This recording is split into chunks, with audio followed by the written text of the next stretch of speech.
Double come. Photos are better, I think. So you can just prepare the name and MMC number and then send that the sheet to the MMC office. That is usual procedure. Or online you can just send a number of participant and their MMC registration number. We And my have to. request is, I think most of us should become now MMC faculty members. The fees is only 100 rupees. And I think then whenever we have this MMC credit point we want, our members can be accepted as faculty members, and then our these meetings will be recognized meetings. That also can be done. So 100 rupees, I don't know, last time it was 100 rupees. Suryakant, 100 rupees was also not there. Me faculty म्हणून जे झालं ना recognise तेव्हा मला 100 रुपये भरले होते faculty. मला नाही भरायला लागले. मला नाही भरायला. मी भरले होते. Sir, now we are now recording is started.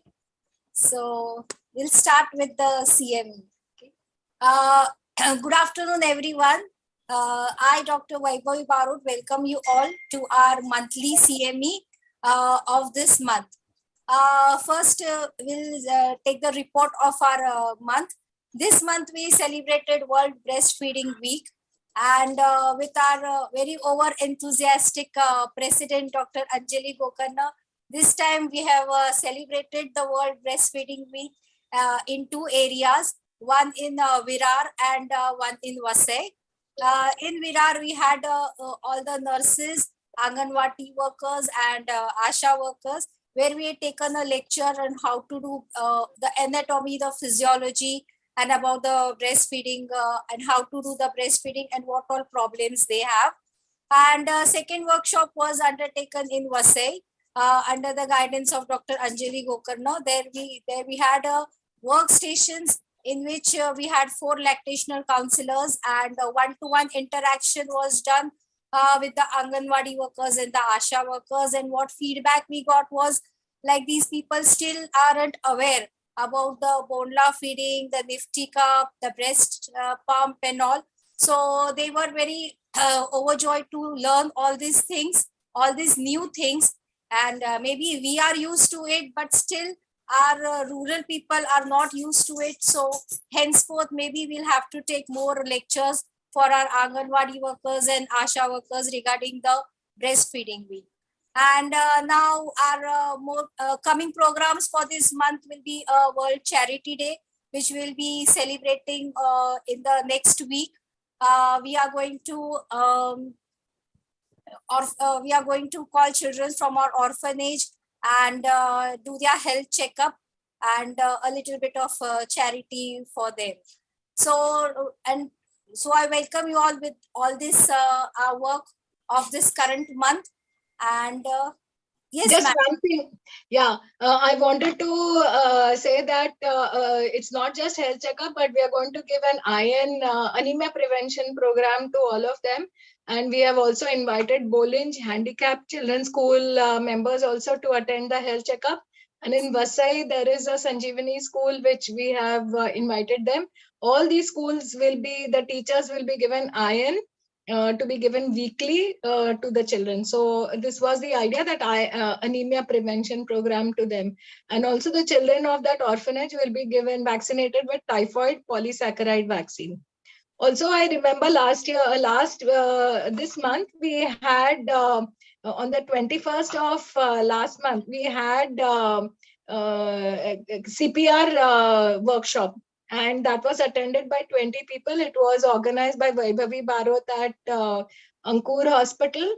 And there were 4 workstations and there was a slideshow. And that was also very well received. And CPR is one thing that we have to continuously keep doing. So that was another event that we had organized. Yeah, that's it, Vaibhavi. Yes, madam. So now, okay, Joshi sir wants to speak. पण आम्ही PR सुद्धा करत नाही. CPR कुठलं करणार. पण आपल्याला PR ची गरज नाही. आपण शिकलं पाहिजे. हा, that is what I want to tell you. गरज सगळ्या, it is required clinically. Yeah, so every child with constipation, we do a PR, so to see for anal stricture or for anal stenosis. Yes, we do a PR. Okay. So welcome, I welcome you all to our monthly CME. And today we have very interesting cases and a nice discussion. So for our first speaker is, for today's CME is Dr. Archana Joshi. Madam and sir are maker of 6 months maternity leave. They have translated WHO pediatric book in Hindi and Marathi, which is available on WHO website. Madam and sir have introduced the thought of kid food corner, which is practiced now in all the Anganwadi areas. Have 6 publications in Indian pediatrics. Recipient of IIP James Flett Award in 1982. Editor of Arogya Naneshwari, which is 20 years Marathi Health Annual Magazine. Madam is practicing as a pediatrician and neonatologist since the last 45 years and owns Joshi Children Hospital at Virar. Madam is ex-president of IIP Palghar district and current president of Virar Medical Association. Madam, I welcome you as a speaker for our CME. And Madam is going to speak on a topic which we most of, at least the teenagers don't know, the younger generation don't know, that is the Poshan Abhiyan. Over to you, Madam. Thank you, Vaibhavi, for such a lovely introduction. I'm privileged to have you as the introducer. And thank you for yes, Madam. And Madam was also called upon to speak on this Poshan Abhiyan in our first FEM Pedicon. So National FEM Pedicon. So it is a great honor to have Madam with us. Thank you. Thank you so much. I just happened to practice a little more of social pediatrics. So I was called for that. So before I just start my slides and we can start this. Okay. We share the slide. Can you see my slides? Yes, ma'am. Yeah. So good evening, everyone. We are going to talk on Poshan Abhiyan. I'll change my slide. Slide changer. Slides have got lots. We are going to talk on Poshan Abhiyan, which is a Prime Minister's government program for reducing malnutrition. We all don't know about it, so I was asked to prepare this and talk on this Poshan Abhiyan. Okay, I spoke on 31st of July at FEM Pedicon, so the dates I have not changed. There are a lot of nutrition programs in India. What we all know is Balwadi and Special Nutrition Program, which was started in 1970. And then 1975, we had the Integrated Child Developmental Scheme Program. It is an umbrella scheme program, which I think when all of us were postgraduates, we have learned about this ICDS program. And now we have this Poshan Abhiyan, which was started by the Prime Minister in 2018. Now, what is this Poshan Abhiyan? Poshan is a short form of a long definition. So Poshan Abhiyan is Prime Minister's overarching scheme for holistic nourishment. It is a scheme for holistic nourishment. It was launched in Jhunjhunu district of Rajasthan in 2018 by the Prime Minister. And the main aim of this program is to remove malnutrition. All these nourishment, the malnourishment, the height and weight and malnutrition has to be brought down. It has to be brought down to the normal level. We have to grow and we have to improve our nourishment of our children. And for doing this, the Prime Minister has used the technology for the first time. We all know that our Prime Minister is very techno-savvy. So he has used technology to use this to reduce malnutrition. And his slogan is Sahi Poshan Desh Roshan. So Poshan Abhiyan, my dear friends, is a national nutrition mission. It is a scheme to improve the nutrition of adolescents, children, pregnant women, and lactating mothers. So these are the target population where we all should aim at. Now, what is said in this program is what you do and what you eat in the first 1,000 days makes a difference in the rest of your life. So we have to concentrate at the child in the early Development Program. All of us have also attended the ECD program, which was held in the month of May. So we need to concentrate on the pregnant women, the lactating mothers, the children, and the adolescents, because adolescents are going to be the future mothers and parents. So as we as IAP teach this early development program, we need to do early childhood program, and we should do it in all branches. I am proud to say that Palghar Academy of Pediatrics did this program very enthusiastic in the early launch. When as soon as it was launched, Palghar Academy of Pediatrics was the first one to take this up. Now there are 5 parts of early childhood program, nurturing care. The first is good health. The second is adequate nutrition. The third is promotion of early childhood learning. The fourth is responsive giving. So there are 5 programs. So all this is aimed at Kuposhan Mukta Bharat. Malnutrition should be eradicated from India. Now, what are the specific targets of this Poshan Abhiyan? We all have read Kuposhan Mukta Bharat, and to reduce the malnutrition by 2% annually. Every year, we should reduce malnutrition rate by 2%. Now, they also celebrate Poshan Maha. You know, we need to emphasize on Poshan. We always talk about Kuposhan. So we also need to emphasize on our Anganwadi workers, our ANMs, our other health workers. What is Poshan? If we emphasize on Poshan, then Kuposhan is going to be eliminated. So they also emphasize on celebrating Poshan Maha. Poshan Maha is Poshan Wala Mehna. So this is taken as September. I feel the rains are over. There is good crop. There are good vegetables and number of fruits. So September month has been selected as Poshan Maha. So they celebrate Poshan Maha. What do they do in Poshan Maha? All these Anganwadi workers, then grassroots workers, they teach the importance of Poshan and proper diet to all the mothers in their areas. There are 5 components of Poshan Maha. Poshan Maha was last celebrated in 2019 because 2020 and 2020, 20 and 21 we had pandemic, and these months could not be celebrated. Now this year in 2022, we will be celebrating the Poshan Maha with great zeal and enthusiasm. So there are 5 components of Poshan Maha. They concentrate on journey of the child in first 1000 days.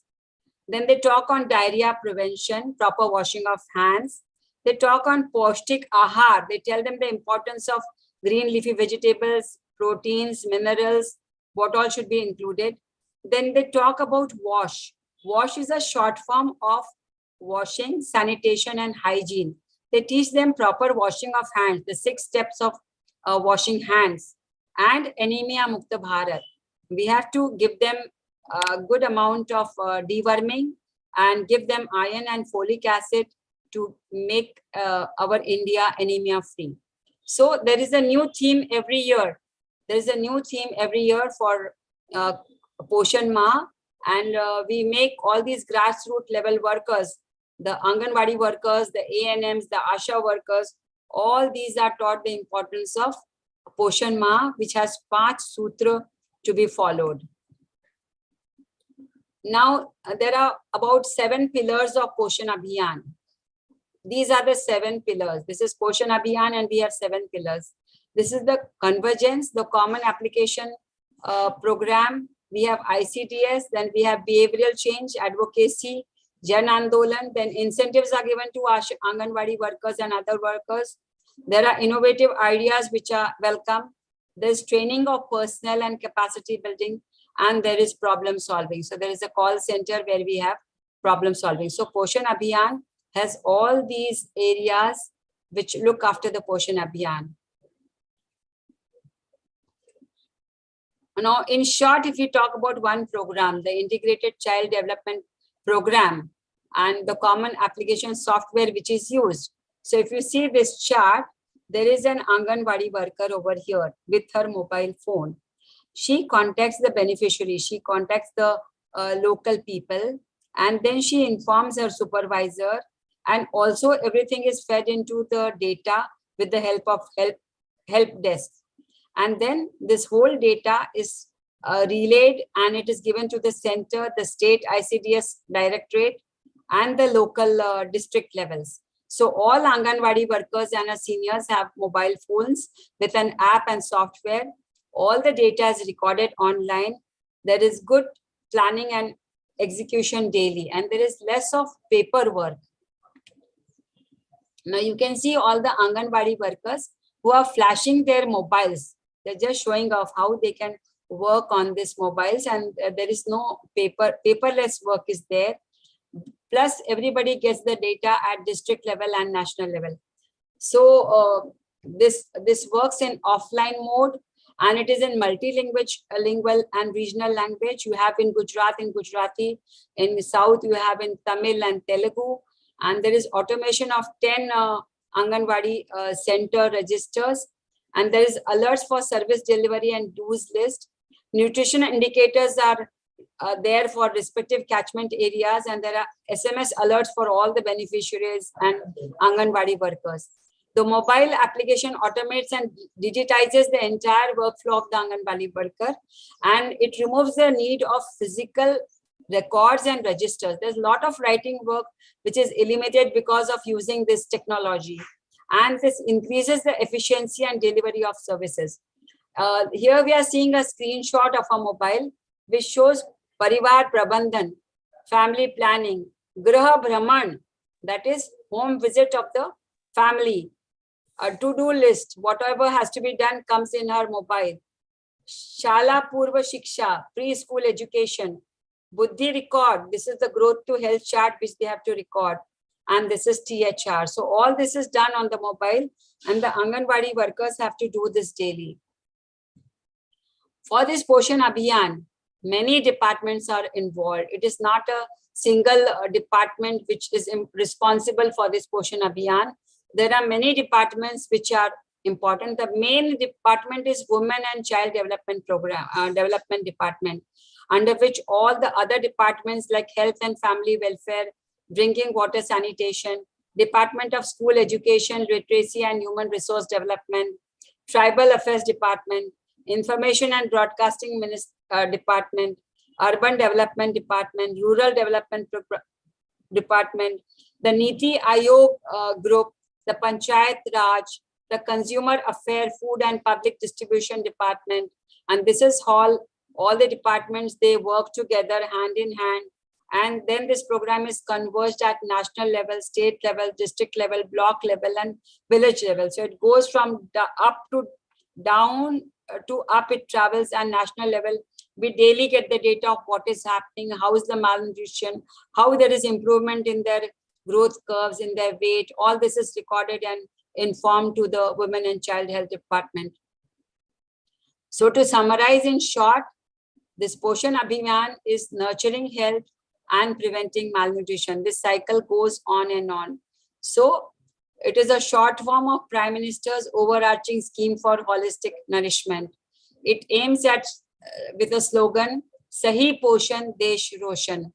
The scheme seeks to improve the nutritional status of children, adolescent girls, pregnant women, and lactating mothers. And rupees 8,800 crores are transferred to bank accounts of over 2 crore poor pregnant women. All of us know that about 5,000 rupees are given to pregnant women if they deliver in the institution. 1,000 is given at the time of registration. 2,000 are given during their pregnant state for good food and nutrition, and 2,000 are given after the woman delivers so that she gets good nutrition and good lactation for looking after her child. Then 10 lakh families are involved in this Poshan Abhiyan, and the Anganwadi workers look after 10 lakh families. 9 crores of pregnant women, lactating mothers, and children are being monitored with the help of this Poshan tracker, which tracks the things daily. And about 9 lakh Anganwadi workers in the country have been provided with mobile phones. And this is the proper diet which is shown to the patient, that they should have good nutritious food, not only rice and dal or dal and chapati, but they should have vegetables, they should have salads, and lot of it should be green. So we emphasize on eating green leafy vegetables and rainbow colored vegetables and fruits daily. And there is one, Archana, there is one mithai which I saw. Yeah, there is one mithai which is given to the poor children. They love sweets. So, yeah. So there are carrying home messages from this Poshan Abhiyan. We all should, as pediatrician, help Poshan Abhiyan, because we also want to make this slogan very true. Sahi Poshan and Desh Roshan. We need to remove the malnutrition from our country.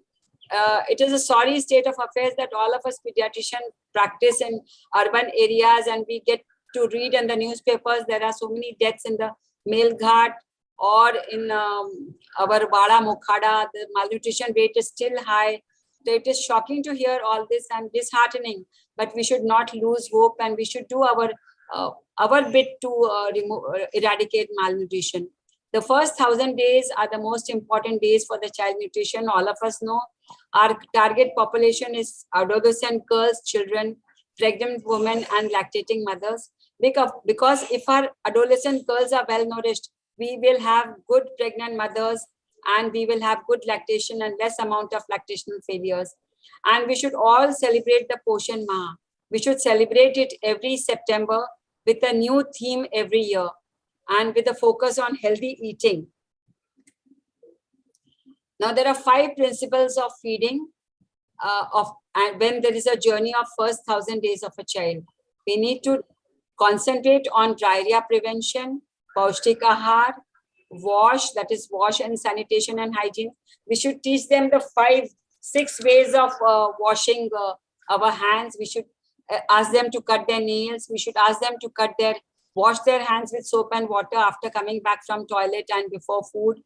There are 10 lakh growth monitoring devices given to Anganwadi workers, and incentives are given to all the Anganwadi workers for their good work, so that they continue to do good work, because unless you appreciate, these things cannot be carried forward. So after telling them the policies, we also need to appreciate their work and give them a pat on their back to continue that good work.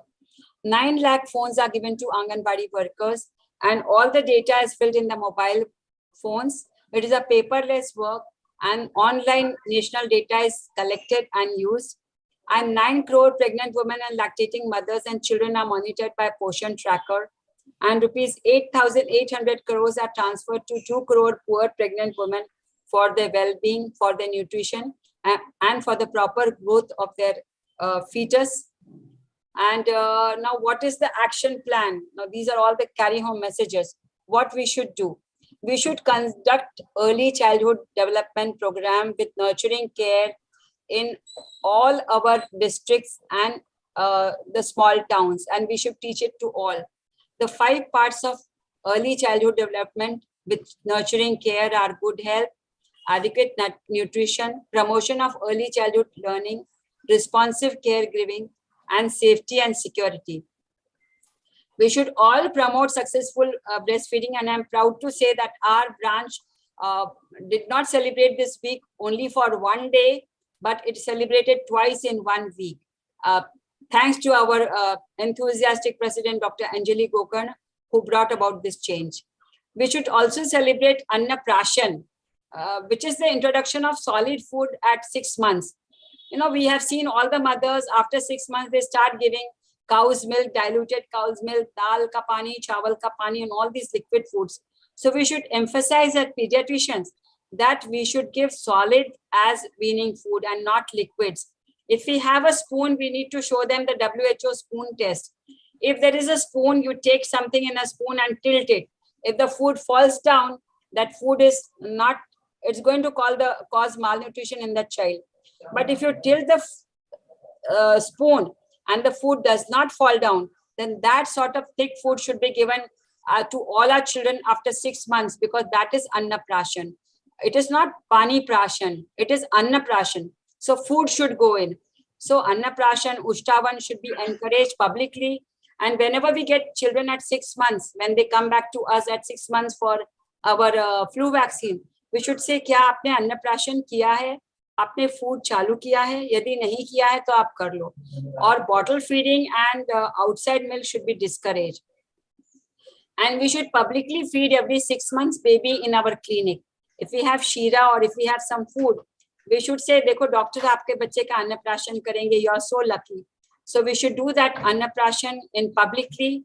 That will encourage other mothers to give solid food as अन्नप्राशन, and we should discourage liquid foods. We should also introduce iron kadais for cooking. I've got an iron kadai to show you. So we should use iron kadais for cooking so that we eliminate anemia. Just now, Dr. Anjali Gokarna was talking about iron kadais for eliminating anemia. And we are going to do this in our charity celebrations for our poor people from orphanages. So we should introduce iron kadais for cooking. That will eliminate the iron deficiency anemia. I am happy to say that Topra block in Ranchi, in Jharkhand, has given iron kadais to all the people, and that has improved anemia. And this came as a news in the Times of India. So we should be proud to say that iron kadais do eliminate anemia, and this should be encouraged because food is fortified with iron, and without spending any money, only cooking food in iron kadais helps to eradicate anemia. We need to say that birthday celebrations in urban countries celebrate by giving a lot of chocolates, which causes a lot of caries of teeth, and then with carried teeth, the children are not able to eat food and all.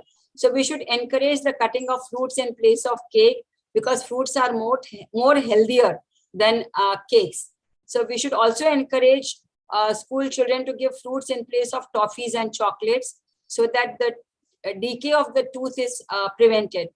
We should also take this opportunity of birthday celebrations to measure their growth, to measure their blood pressure, and to vaccinate them. And we should allow the kids to eat whatever they want and whenever they want, because children cannot eat when we want them to eat. They will eat when they want them to eat. And let them eat what they want and not we want. So let them eat round the clock. So we also encourage pocket full of snacks in whenever children are at home, and we have kid food corner with a lot of goodies kept in them so that children can eat whenever they want. So this is the same, have kid food corner in the house and snack filled pocket to each dress. We should see that school canteens have healthy snacks in schools. We should inspect as doctors or as parents, we should inspect the school canteens and see what they are selling. And we should object to selling of junk foods. There should be no junk foods available in school canteens where we are attached as doctors or where our children are studying. So we should make up it a point to visit the school canteen.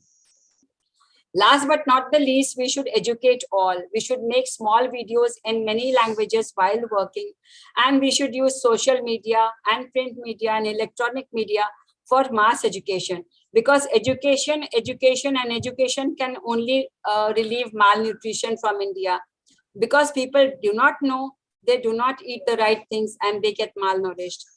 We should promote family planning, because small families are happy families. And we should vaccinate our children whenever we get an opportunity to vaccinate them, and we should make our nation vaccination. Thank you. Now I'm going to show you a video which we have made on the World ORS Day. So since we can do it, even you can also do it, and you can share it in all the medias. Just a minute, I'll just get my video. Archana, that was an excellent deliberation on the Poshan Abhiyan. Most of this we were not aware, and that you were called to deliberate on this at the FemPedicon is too good, and we are lucky that you have also presented it here for us. Thank you so much for that. Thank you, Anjali. I'll just get my video started and show it to you. And welcoming Dr. Hema Rane, senior pediatric cardiologist, and also my teacher at JJ. So welcome Hema, and myself and others who used to go to Borivali always have heard of patients at Borivali. So it's so lovely to have you on this platform, Hema, and I hope you keep attending always. So thank you for that. Just a second, getting the video started. Just a Yeah, second. yeah, sure, Archana. Yeah.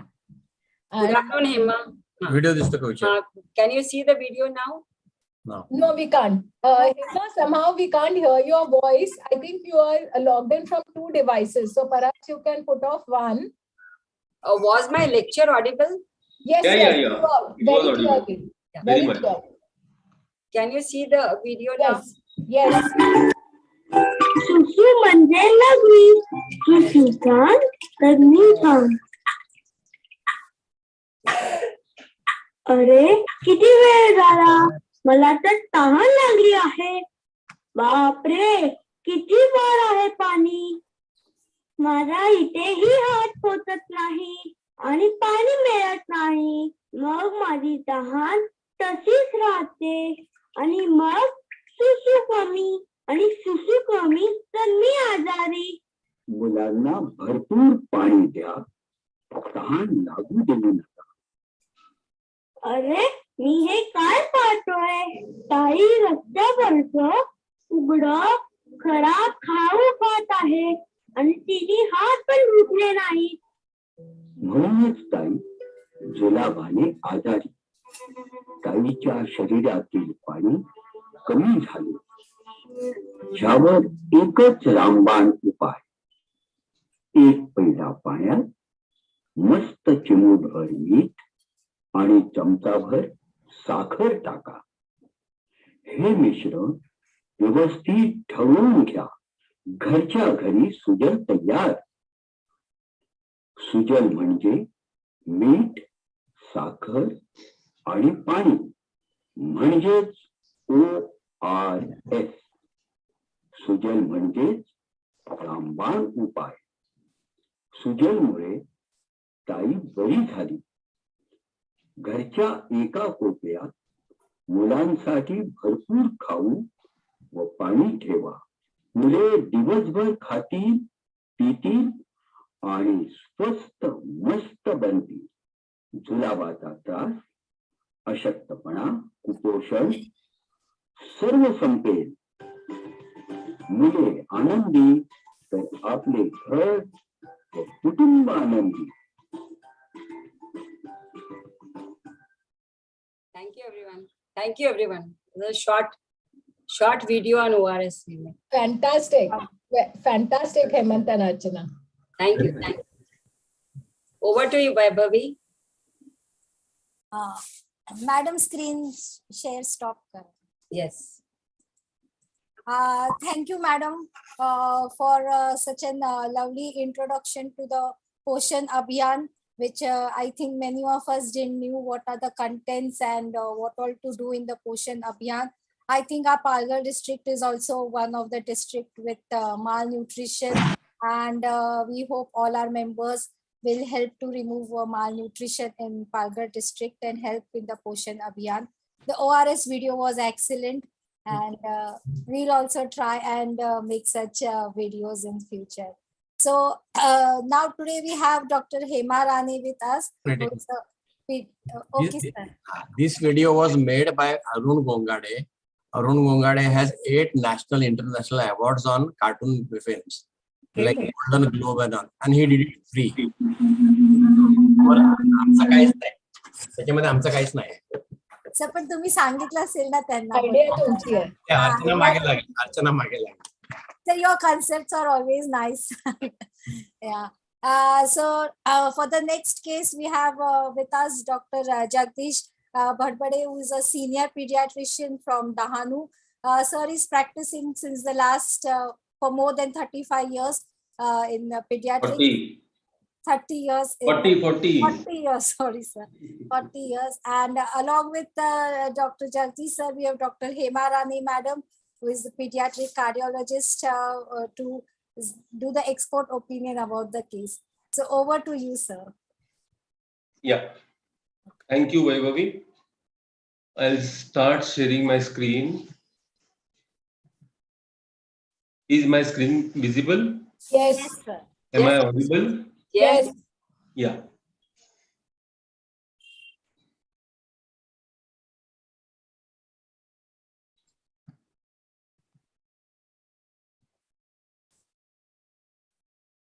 So this is just a case which came as a routine recurrent respiratory infections. Let's go through the details of the case. Mansi Surti, a 4 years old child, born of non-consanguineous marriage, first by birth order, Hindu from Golward, was brought by her mother for chief complaints of cough, fever, and breathlessness of 3 days duration. Fever was moderate degree, intermittent in nature. Cough was dry, hacking, and in intermittent bouts. The child had breathlessness also. There was a history of vomiting, and there was no history of vomiting aspirations. Bowel and bladder were normal. There was a history of similar complaints off and for which she was hospitalized about 2.5 months back, and twice before that. First time at the age of 7 months, and again 2.5 months back. Both times the diagnosis was bronchopneumonia. One second. Was bronchopneumonia with respiratory distress. Both the times she recovered completely with antibiotics and symptomatic treatment. This time, when she presented, she had not brought her previous records as usual. And she was admitted and routine investigations were done. There was a history of upper respiratory tract infections which responded to symptomatic treatment. She was born after a full-term seizure, cried immediately at birth, and had a birth weight of 2.5 kg. The perinatal course apparently was uneventful. She was initially breastfed up to 6 months and weaned appropriately. Her weight gain was good up to 7 months, and when at 7 months she weighed 6.7 kg. Thereafter, after her first admission for a bout of bronchopneumonia, her weight gain faltered. She was lost to follow-up for a prolonged periods and missed her routine immunizations also. There was no history of any maternal illness antenatally, no history of any major illness in the family, no cox contact, no allergy, asthma, eczema, etc. Developmentally, the child had all milestones normal. She was immunized in a government setup appropriately and up to 9 months of age, and she had received 2 doses of PCV10 and 1 dose of TCV and 1 flu shot with us also. This is the child, averagely grown. This time when she presented, she weighed 12.7 kg, below 3rd centile. She had a height of 100 centimeters, between 25th to 50th centile. She had a pulse of 158 per minute, regular, good volume, with all peripheral pulses well felt. Respiratory rate 46 per minute. Some amount of respiratory distress and mild subcostal and intercostal retraction. Saturation was 96% on room air. BP was 98 by 66. There was no cyanosis, clubbing, jaundice, edema, nothing. There was no lymphadenopathy. On systemic examination, she had bilateral good air entry on respiratory system examination, but lots of rals and bronchi all over the chest. On cardiovascular system examination, apex beat was in the 5th intercostal space, inside mid-clavicular line, normal in character. Left parasternal pulsations were felt. No thrill. Second sound appeared to be loud but closely split. And she had left parasternal systolic murmur, short systolic murmur, grade 1 to 2. Per abdominal examination, central nervous system examination were normal. So she was admitted as a case of an exaggeration of her recurrent respiratory tract, upper respiratory tract infections this time, presenting with bronchopneumonia, query bronchopneumonia. Her routine investigations were hemoglobin 12 grams, total count 20,000 with polymorphonucleus 68%, ESR was normal, peripheral smear for malaria parasite negative, CRP was increased, COVID RAT was negative, and her X-ray test was done. And X-ray test shows left जा रही हूँ बाहर तो है नहीं patients showed patchy bronchopneumonic shadows, left paracardiac regions. Bilateral hyperinflation, prominent right border of the cardiac cell out. She was put on IV fluids, nebulizations, IV antibiotics, coamoxiclav for 3 days, and then switched over to oral coamoxiclav, and she responded to this symptomatic line of treatment. With this, she showed good improvement. It was on day 3 that she brought her old records, which showed a recent 2.5 months ago, the X-ray which you are seeing here, that is on 28th of April this year, for the admission of similar complaints, bronchopneumonia. We asked her to get all her previous X-rays. Luckily, she could get all these X-rays, and this was the X-ray 2.5 months back, and this was the X-ray when she was admitted at 7 months of age. This is the rather poor quality X-ray, but over a period of time, it must have got faded. And this also shows a patchy bronchopneumonic shadow on the left side. Since clinically she had shown good improvement, looking at these previous X-rays once again, we realized that her cardiac seal out has been consistently abnormal to the extent of looking like mesocardia. So I really felt whether I'm missing a dextrocardia. So I examined her again and again in view of her previous history of recurrent respiratory infections. But I was pretty sure this cannot be dextrocardia because she had a situs solidus. And if situs solidus is associated with dextrocardia, I should have expected a complicated heart disease. So I was sure this is not dextrocardia, but cardiac seal out was looking abnormal in all these X-rays. So apex was pulled to right and being right ventricular, with right border being unusually prominent. We repeated her X-ray on day 4, which showed fair clearance of the parenchymal shadows, but persistently abnormal cardiac seal out. It was then that I thought, let me see on ECG what is her electrical axis. That will give me whether I'm really missing the dystocardia or mesocardia. So this was her ECG. I don't know whether you can appreciate. I'll just read out the findings. The ECG seemed clearly abnormal. Axis being extremely right. RSV1, RV17, SV112.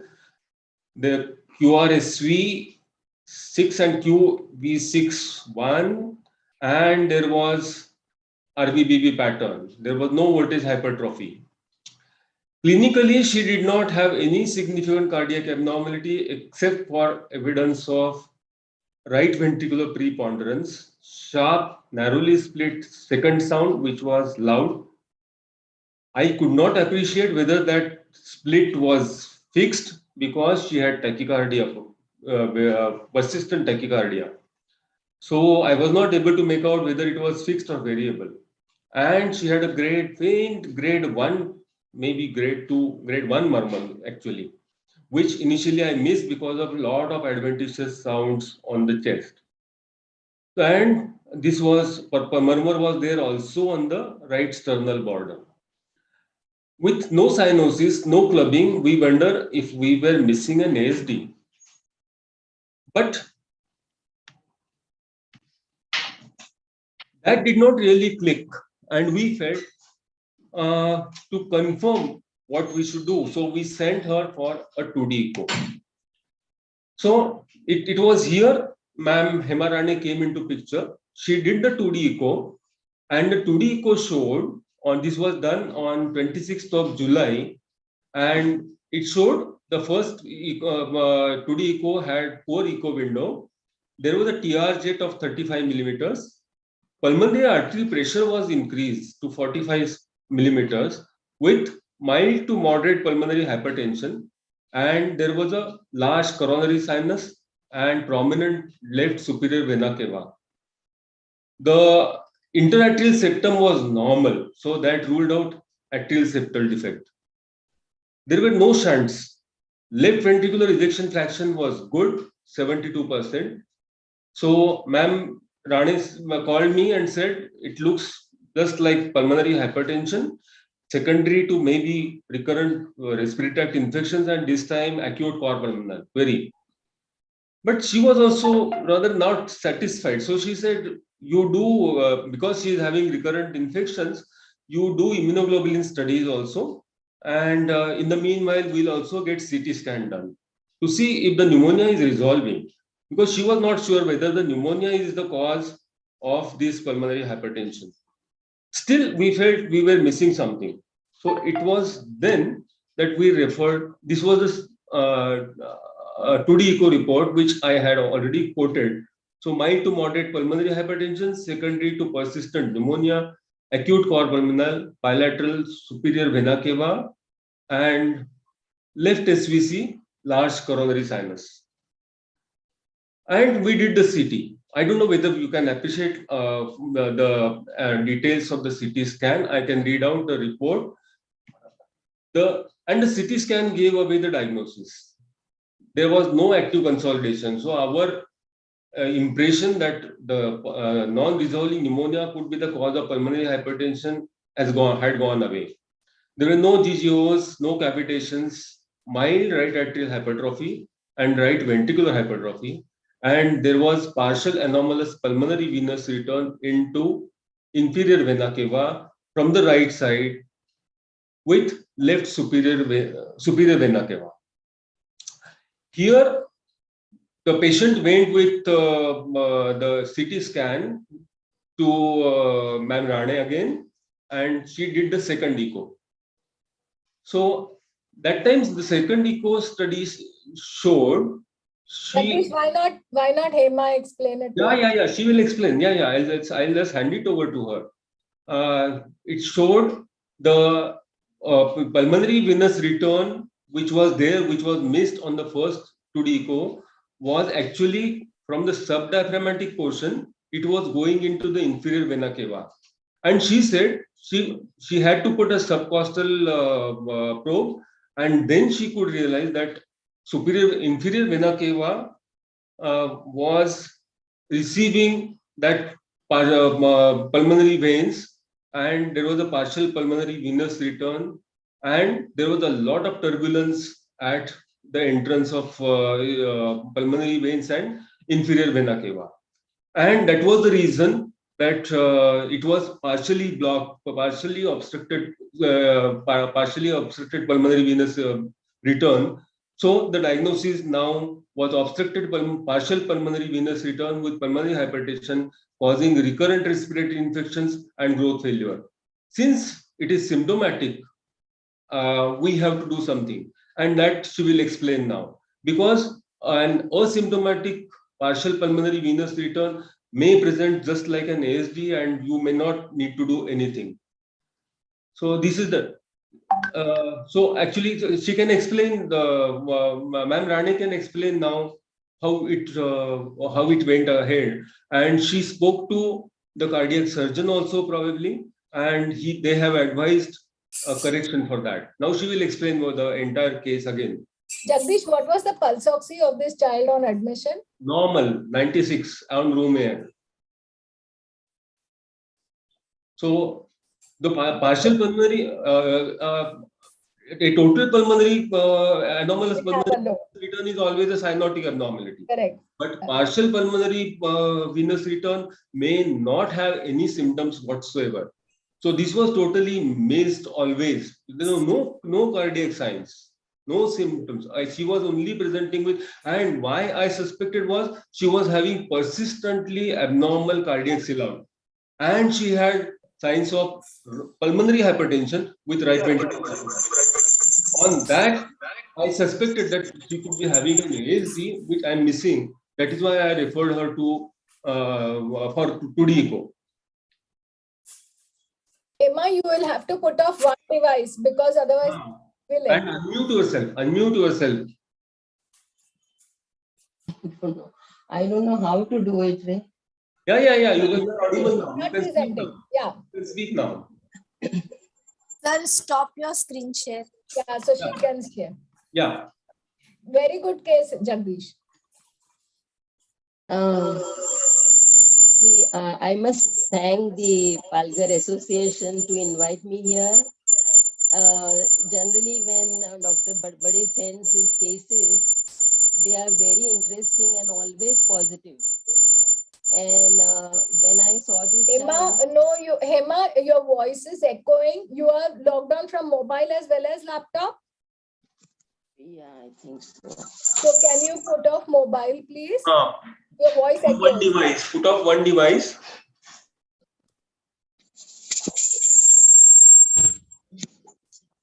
So you'll have to leave the meeting from your mobile. Yeah, I left it. So you're still there. I don't know.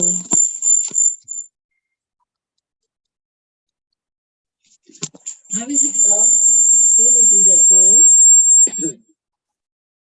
Am I supposed to go far away? No, you have to put off one device. I have put off.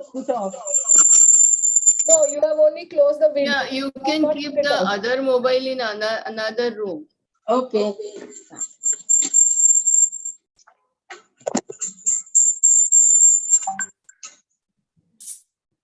Now it will be audible. What I was saying that generally when Dr. Badbade sends me cases, they are very interesting and always positive. And here in this case, she was a very small little girl, underweight, and there was hardly something that was positive in clinical examination. Ma'am, you are not audible properly. Can you just hold the mic close to you? We can't hear you properly.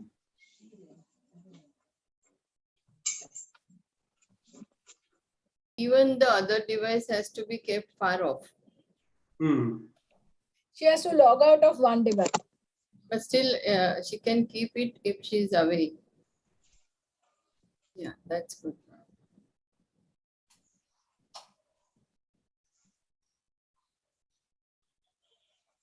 Unmute yourself. Unmute yourself.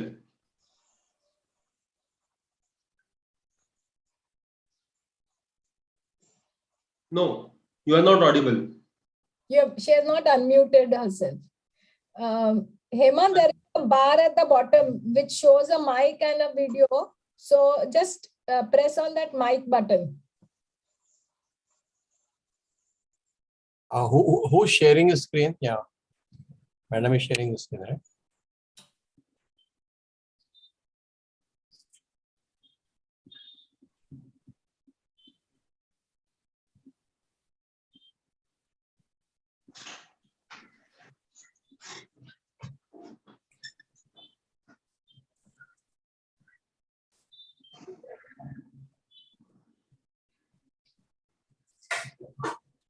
Unmute yourself, madam.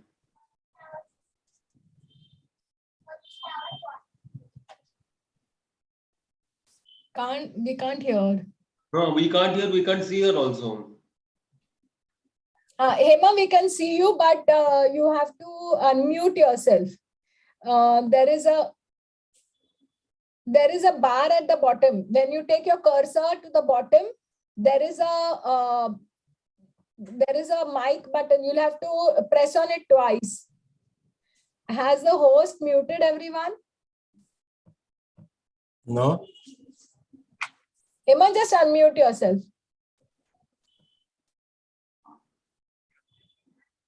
Okay, you. Anjali ma'am is already unmuted. If you see your participants list, the mic, it does not show it. That is her mobile. She is now logged in from her laptop. Okay. Yeah, that she has put a video off and she's kept the mobile in another room. Till that time, can Dr. Badbade share your screen so that we don't want to see all these things? Yeah. No, then ma'am won't be able to share. But does she want to share the screen or? Yeah, she wants to. She wants to? That is good. If she wants to, then I'll stop sharing. Hema, you bring your mobile and start speaking from the mobile, because I think you speak from your mobile in that room. So what has happened is I think the mic in that is working and here she doesn't know how to put it off.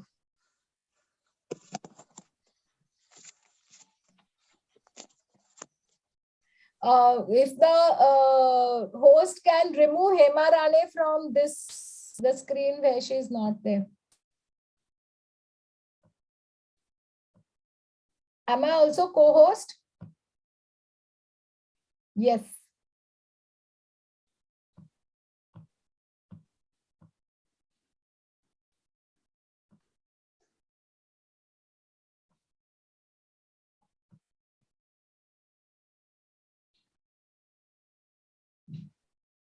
No.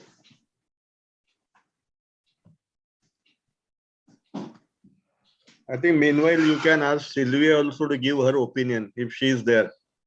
Sylvia?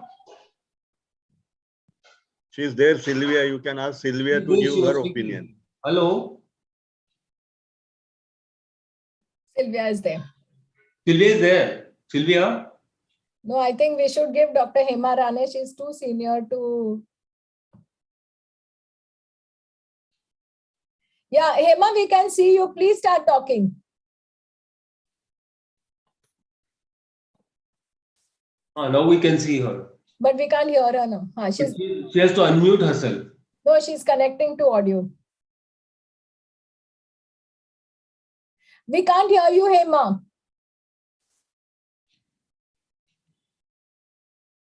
Now you're on mute. You have to unmute. Hema, is any youngster around? You can ask them to help you. If some sisters or someone are there, or any youngster is there at home. Unmute. Click the right. Now you are. Now speak. Okay. So when this child came in to me, she was underweight and she hardly had any signs in cardiovascular system. And only thing she had was right ventricular impulse, which was there. No failure, no cyanosis, and nothing very particular. And there was just an ejection systolic murmur. And second sound was also not like ASD. When I looked at her X-ray, I found that the apex was pointing to the right. But when I saw the ECG, the P wave vector was very normal. And there was right bundle branch block, but again, there was no ventricular hypertrophy. So then I made up my mind that this case, I have to rule out congenital heart disease, but I had no provisional impression except for a small ASD. When I put in my echo probe, what I found was that there was no right ventricular enlargement as expected. And then there was very like mild tricuspid regurgitation jet, which calculated the pulmonary artery pressure to 45 millimeter, which was not very high. So I was just thinking as to how this happened, meaning why there is pulmonary hypertension. And then I said, possibly this child is having recurrent LRTIs, which are significant to the extent that the child is getting admitted. So that is why the child is having acute cor pulmonale, which is giving rise to pulmonary hypertension. The child also had left SVC, which was very large, and it was draining into coronary sinus, which was also very prominent. Now, when such a thing is there, it should have pointed to some venous abnormality. But I just went on to the systemic venous abnormality. I should have looked at IVC, because when I later on, when I went inside for second echo, I found that there was so much turbulence in IVC, which generally tells you that something is happening there and something is draining into this particular IVC, and the IVC was very large. So then I just looked at her echo from subcostum, which was very, very revealing. And one should always look at the pulmonary veins, which I did not do, even though I was not understanding the patient. And I was so sure that Dr. Bhadbade has sent, so there must be something wrong, but I could not get what it was. Now I sent her for CT scan with the idea that there is persistent pneumonia or recurrent pneumonia. So let us find out the lung part of it and let us see whether it is still there.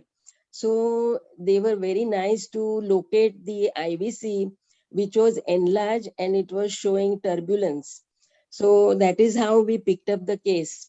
Now, when this partial anomalous pulmonary venous return patients are there, they remain undiagnosed. Sometimes they are adults, they die. On autopsy, they find that there was partial anomalous pulmonary venous return.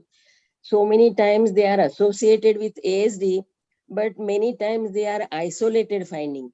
And once they are isolated findings, it is very difficult. Now, the most common type of partial anomalous pulmonary venous return, PAPVR, is left upper pulmonary vein, which drains via vertical vein to innominate vein. This is the most common one. And then we have another next common is from the all the left-sided veins, they drain into coronary sinus. Now, when coronary sinus was enlarged, I should have done something to look at the pulmonary veins, which I have not done. And then our case had all the right-sided veins which are coming into the IVC, that is infradiaphragmatic. Now, this particular thing is generally in a patient with scimitar syndrome. And scimitar syndrome and that right lower part, the right pericardiac, if there is a scimitar like shadow, then it definitely points to scimitar syndrome.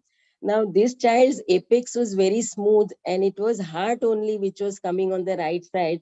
There was no scimitar. There was no scimitar over there. Now, all the pulmonary veins on the right side are draining into IVC. So, scimitar will have even abnormal flow. So, right pulmonary artery was very good and it was as big as left pulmonary artery. And the right lung, as per the CT scan, was also having good volume. So, in scimitar syndrome, there is a sequestration of lung. The lung is very small, the heart is pulled to the right side, there is abnormal blood supply from aorta, descending aorta, to that segment of the lung. But here, this was not a scimitar. So this was isolated, right-sided pulmonary venous drainage into the IVC. And now, and the pressure is not much, but only thing is where the veins are entering the IVC, there is so much obstruction that there is a big Doppler signal and increased velocity of blood in that area. Now, what they are planning to do is to that vertical vein, which is coming from all the right-sided veins into the IVC, they would like to chop it off and then connect it to the left atrium. So that is what the plan is. But so many times it doesn't work out. And sometimes what happens when they try to attach the vertical vein to the left atrium, the stitches can get stenosed and the child can have obstruction. But most of the time, this surgery goes very well. In this particular child, whether to operate or not is also debatable, because she doesn't have any right ventricular volume overload. She has mild pulmonary hypertension and she was very anxious on that time. That can also lead to increased TR jet with a little more reading than what what it is actually. Meaning even say the TR jet was only 25, but I measured 35, like that. So we can just repeat it, but the surgeon is of the opinion that no, this child will require, because all the right-sided veins are draining. If one vein was draining, we just leave it alone. We never touch it. But when all the veins are draining, and since there is some bit of pulmonary hypertension, plus she's showing signs of LRTI repeatedly, is the reason that we would like her to get operated. So why is this a partial PAPVC and not a TAPVC if all four veins are draining? No. All three Only veins right of side. the right side are Only draining into IVC. Okay. Only right All side the will be right-sided IVC. veins are draining into IVC. The And left-sided veins are coming into the left atrium. Left atrium. so there are And two left-sided veins in the left atrium. correct. And three right-sided veins are coming into the IVC. But there are See, only two right-sided veins. No? Then how there are three now? no, middle lobe also has a small tributary from middle lobe. So all three of them are coming into the IVC. And generally speaking, it is But in a only normal- one vein, means like left upper pulmonary vein or left lower pulmonary vein. Now, sinus venosus ASDs, they have right upper pulmonary vein draining into the SVC, because it is so close to the SVC, and so is the ASD. Sinus venosus ASD is very close to superior vena cava, plus the right upper pulmonary vein is also very Close close. to the SVC. And therefore, it is a very common association that if you have a sinus venosus ASD, you have right upper pulmonary venous drainage. And TAPVC is a dial emergency and you have to operate. But here, since all three veins are coming there, plus she is manifesting with LRTI, they are thinking that we should go ahead. Fantastic case, Dr. Bhadbade. Yeah. The actually partial PAPVR are better diagnosed on CT and MRI, right, ma'am?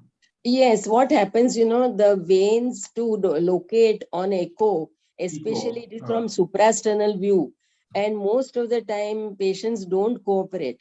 And even if they cooperate, we don't see it very well. But what was very obvious was if you put your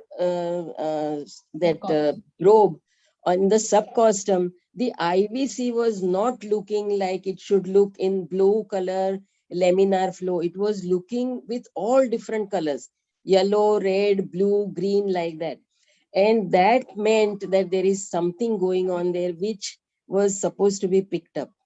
Now, in this case, since most of the PAPVR which are infradiaphragmatic, they get obstructed rather. Yes, yes. Isn't it? But that is the case with total anomalous pulmonary venous return, means all 5 veins when they are draining. But for partial anomalous, this obstruction is not common.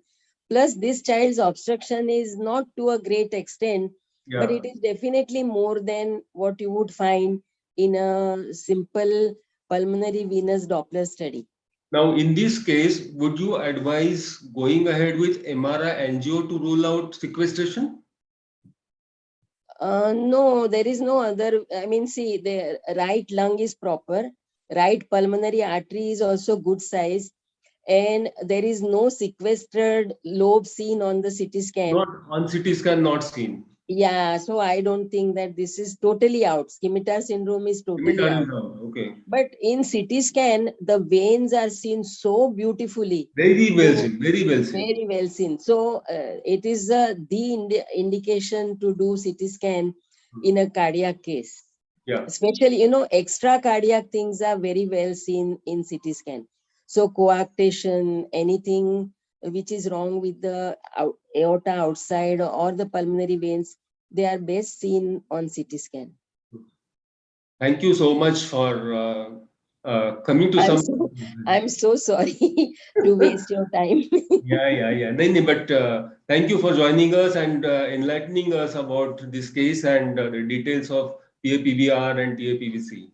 So for this treatment is partial lobectomy and ligation of the veins? No, there is no lobectomy because this child's lung is totally normal. It is only for scimitar syndrome. That time only. And the ligation of the vein is done? No, but the flow is directed to left atrium. See, all the 3 veins are first coming to a channel which is vertical vein. This vertical vein is then going through the diaphragm into the IVC. So what they would do is to cut the vertical vein and then attach it to the left atrium. Yeah. Okay. So the vertical vein you mean is the left SVC? No. All the 3 right pulmonary veins coming, they join into the vertical vein and that joins into inferior vena cava. Anjali, there is nothing wrong with the left side except for a left SVC. So left pulmonary veins are totally normal. So now there was a coronary sinus dilatation? Because there was a left SVC. This was also that is another congenital anomaly. Yeah, associated congenital anomaly. Correct. But there is no ASD in this child. Yeah. Should the presence of dilated coronary sinus and left SVC alert us for possibility of PAPVR? Not necessarily, because I don't think we have seen this left SVC in a case of PAPVR, but it is known to have, that abnormality is known. The thing is that when there was some systemic venous abnormality, when there was coronary sinus enlarged, now coronary sinus generally is enlarged from all the four pulmonary veins draining into coronary sinus in total anomalous pulmonary venous return, which is a intracardiac, meaning supracardiac, intracardiac, and infracardiac. So intracardiac variety can have a drainage into coronary sinus. Now this thing was not there for sure, because I had checked the left side pulmonary veins. They were not, only left SVC was making the coronary sinus large. But then I should have checked about the right-sided veins. So that was about it. Yeah. Interesting case. Very Really nice. Thank Great, you. Hema. Thank you, Hema. Thank you for coming on our. Thank you for sparing your time. Yes. Yeah, yeah. Thank you Okay. so much. Jagdish छान झाली case तुझी. Oh, thank you. Jagdish very well worked up, and Hema paid you a compliment saying that whenever you send that there is something abnormal. So your clinical acumen is great. Yeah, and he struggles so much with X-ray, ECG, and he itches his brain to find out what it can be, and he comes to almost a final conclusion. Super. Speaking. Thank you very much. Okay. Thank you, Jagdish. Okay.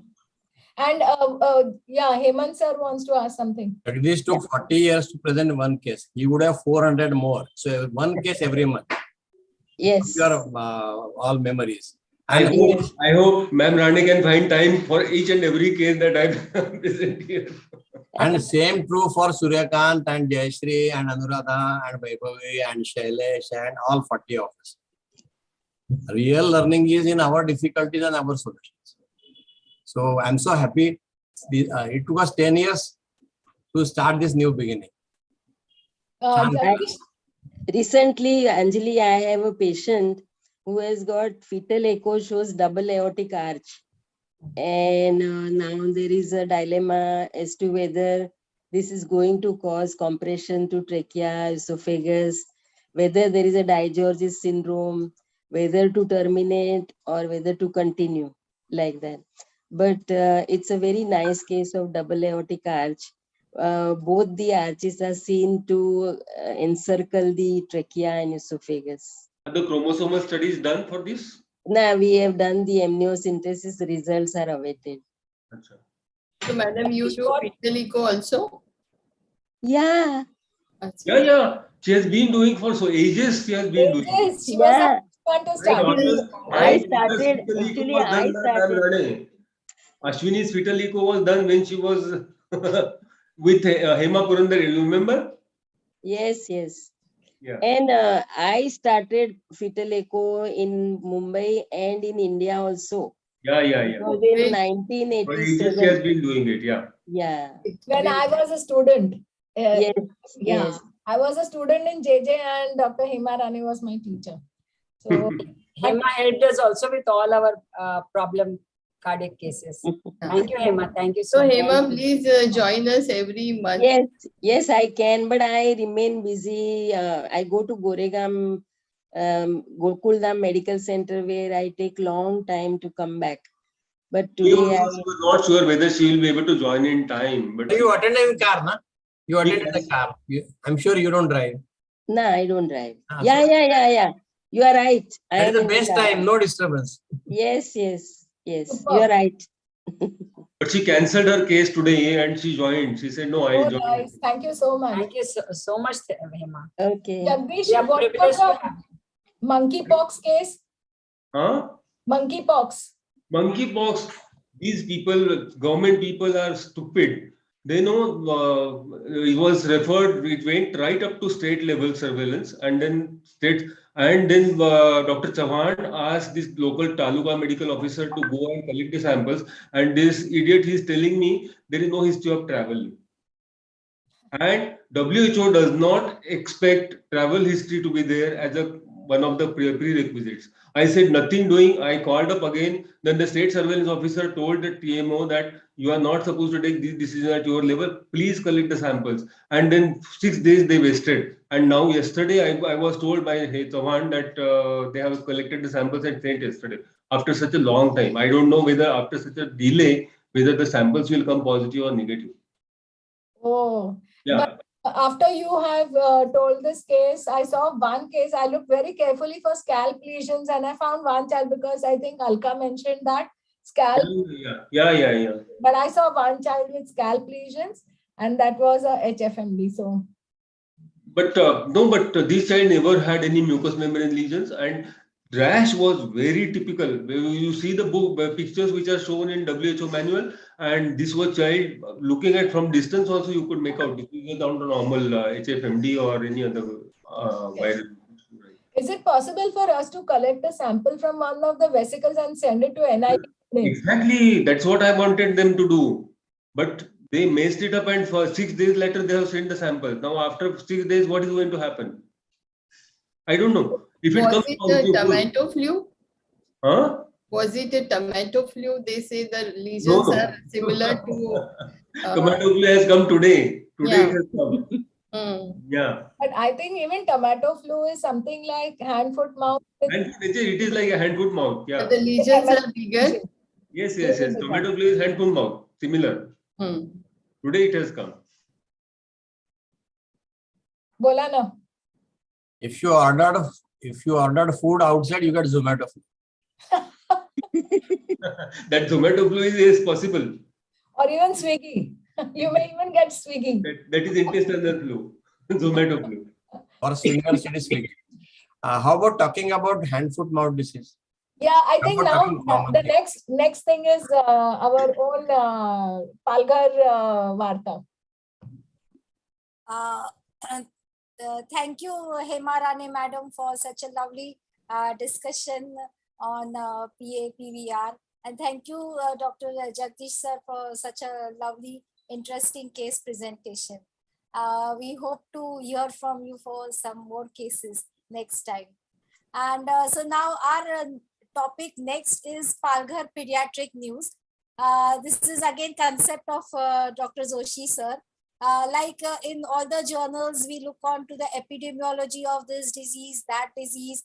So like sir has come up with the idea, why not epidemiology of our area itself? We have lots of areas like we range, Palghar ranges right from Vasai, Virar, Dhanu, Palghar and Boisar. So in each area, we might be seeing some different cases. So in this Palghar Pediatric News, we'll be discussing the various cases that we have seen in this last 1 month. So I think we start and like in this month cases, what we have seen is like all the children are suffering from high grade fever. The fever is lasting for say around 5 to 6 days. They have high CRP, high ESR, but the rest of the reports are coming normal, and with some treatment they are getting better. Only some of them are requiring hospitalization, maybe because of parental anxiety and because the fever is not coming down. The other things are now we are also seeing some dengue cases are also coming up. In the last 1 month, we have admitted 3 to 4 dengue cases, and which are little bad also. Hand, foot, mouth disease, I think everyone is seeing, which is more prevalent in all the areas. And now over to Anjali madam, what she's seen in her area. Yeah, so hand, foot, mouth, like you said, Vaibhavi, has been very common. And in fact, we are seeing children who are coming with the second episode of hand, foot, mouth in the same season. So there are people, children who have, had hand, foot, mouth about a week or 15 days ago and now have got a second. So we were just wondering whether this is the same serotype or there is another serotype that has caused. There are reports of enterovirus causing encephalitis, but I don't think we have seen any with, so they say that is enterovirus 71 or something. And what we are seeing is the Coxsackie virus. So perhaps it's not the same enterovirus, and therefore we are not seeing any encephalitis. I don't know if anybody else has seen encephalitis. Oh, so we are happy that it is limited to just hand, foot, and mouth. And somebody even told me, why not hand, foot, mouth, and buttocks? Because I think even it's so that is one of the things. And not all children have oral lesion. Yes, Hemant sir. The name has to be hand, foot, mouth, buttock, and bread and butter disease. Because it is giving us our bread at least. We are being recorded, Hemant. We are being recorded. So, You can smile. Suryakant, Also tell us how you treat it and what you don't do and you should not use and whatever. I think the only thing we need is to symptomatically treat and give some oral antihistaminic so that there is less itching, and some soothing lotion, perhaps even a moisturizer will do, but we are giving even calamine lotion. And this is one of the things we are seeing. The other thing we are seeing is repeated viral infections. Parents are so fed up that there is no focus, and yet the child keeps getting. I had one physiotherapist who came for the 3rd time this month, and she said, "Madam, why is this happening?" So, but we are seeing repeated viral infections, and the same children who are. And in fact, we have an AC school over here called Podar International, and most of the children are coming from there. But then I realized that, that is one of the school where parents are a little of the higher class, and perhaps they are the ones who come to pediatricians soon enough. So maybe that is the association. So we are seeing repeated fevers. And then there is a lot of cough, cold, and fever as well. So there is hand, foot, mouth, there is just fever, and there is also cough, cold, and so the flu viruses are also there, with most family members also suffering. So all of us in our family have taken the flu vaccine, and I hope all pediatrician colleagues and their families have taken that too. Yeah. Hey, Dr. Amdekar does a Thursday clinic every Thursday.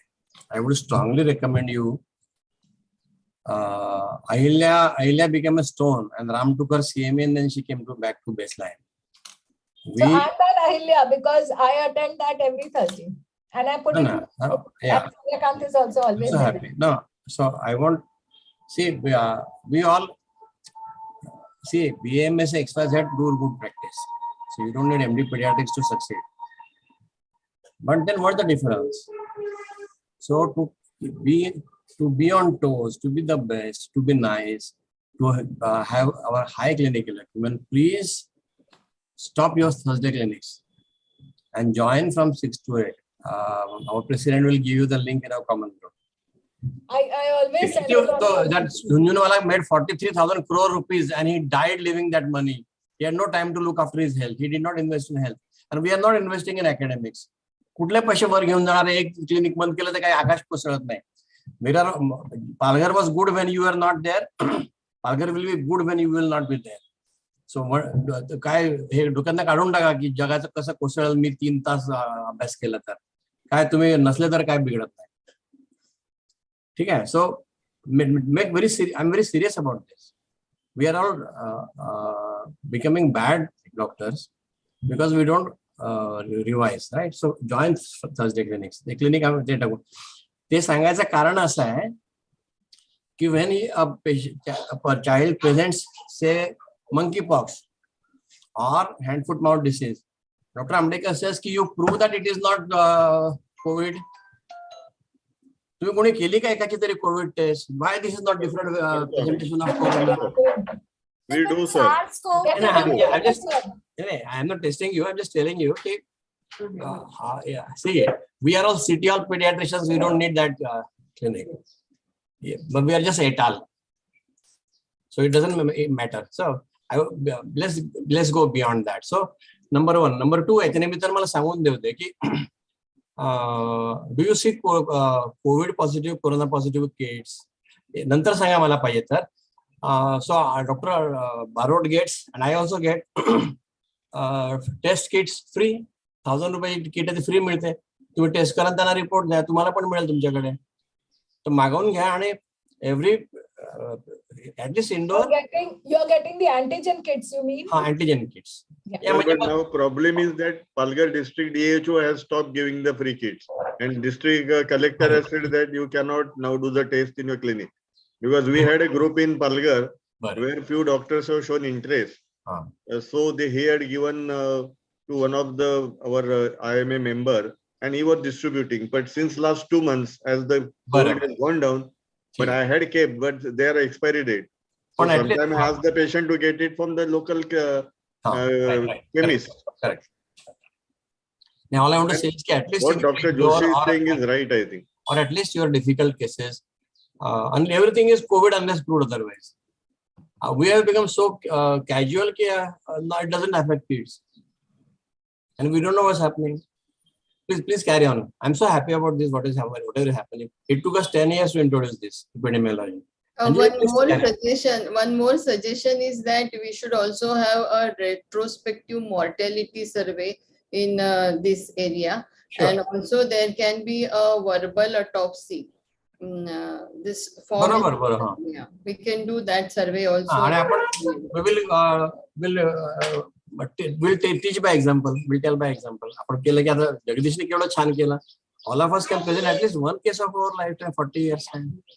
Anjali, carry on. Take over. Yeah, so there was one more case I wanted. I think Dr. Mahesh Mehta has joined and he had one interesting case which he should share. Mahesh, are you there? Please put on your video and audio. And before that, I would like to share one case which was managed in our hospital. This child was 2.5 months old and came with failure to thrive. And the mother said that child is not gaining weight, however, passes urine 25 times a day. So we worked up for all kinds of RTA and all other electrolyte imbalance and all that. And then ultimately we realized that she was giving, we thought she was only breastfed. She said, "Bahut doodh aata hai, bahut doodh aata hai." But she was giving dilute cow's milk as well. So it turned out that she was giving dilute cow's milk and just giving breast milk, Top up with that, and then ultimately we gave the correct formula feed and child started gaining weight. So just to bring to our notice that everything that is high urine output may not be an dyselectrolytemia or may not be RTA or anything like that. Just look for feeding history carefully and also ask for top feeding because his mother was bottle feeding. I think Dr. Mahesh Mehta had a very interesting case and I think he should present it. That case you referred for 15 days fever to Dr. Tanu Singhal. Dr. Mahesh Mehta, can you hear me? Yes, ma'am, I can hear you. Yeah, please go ahead with that case. Anjali, I got one query before you start. See, a lot of patients between age group of 10 to 15 years. Yeah. See, they have fever without focus, or you can say PO, and they don't get any of things positive. In frustration, I have given 3 children, this 10 to 15 year doxycycline, and second day started responding. So what it should be, I don't know. So sometimes means you full, I think general practitioners are better than this. They start from day 1 doxycycline. So what is your experience on that? Because I have come across such cases. While Felix can do while Felix. They so negative with her. And I have referred 2 cases to Dr. Tanu Singhal. She also said that you may start. If you feel that patient is not responding, give at least 5 days course and see. Yes, sir, that is what we are also having same cases with. I just tell you a joke and without labeling it, you have to label it as doxycycline responding fever. That's all we can do. So because everything, dengue, lepto, wheel felix, everything is coming negative.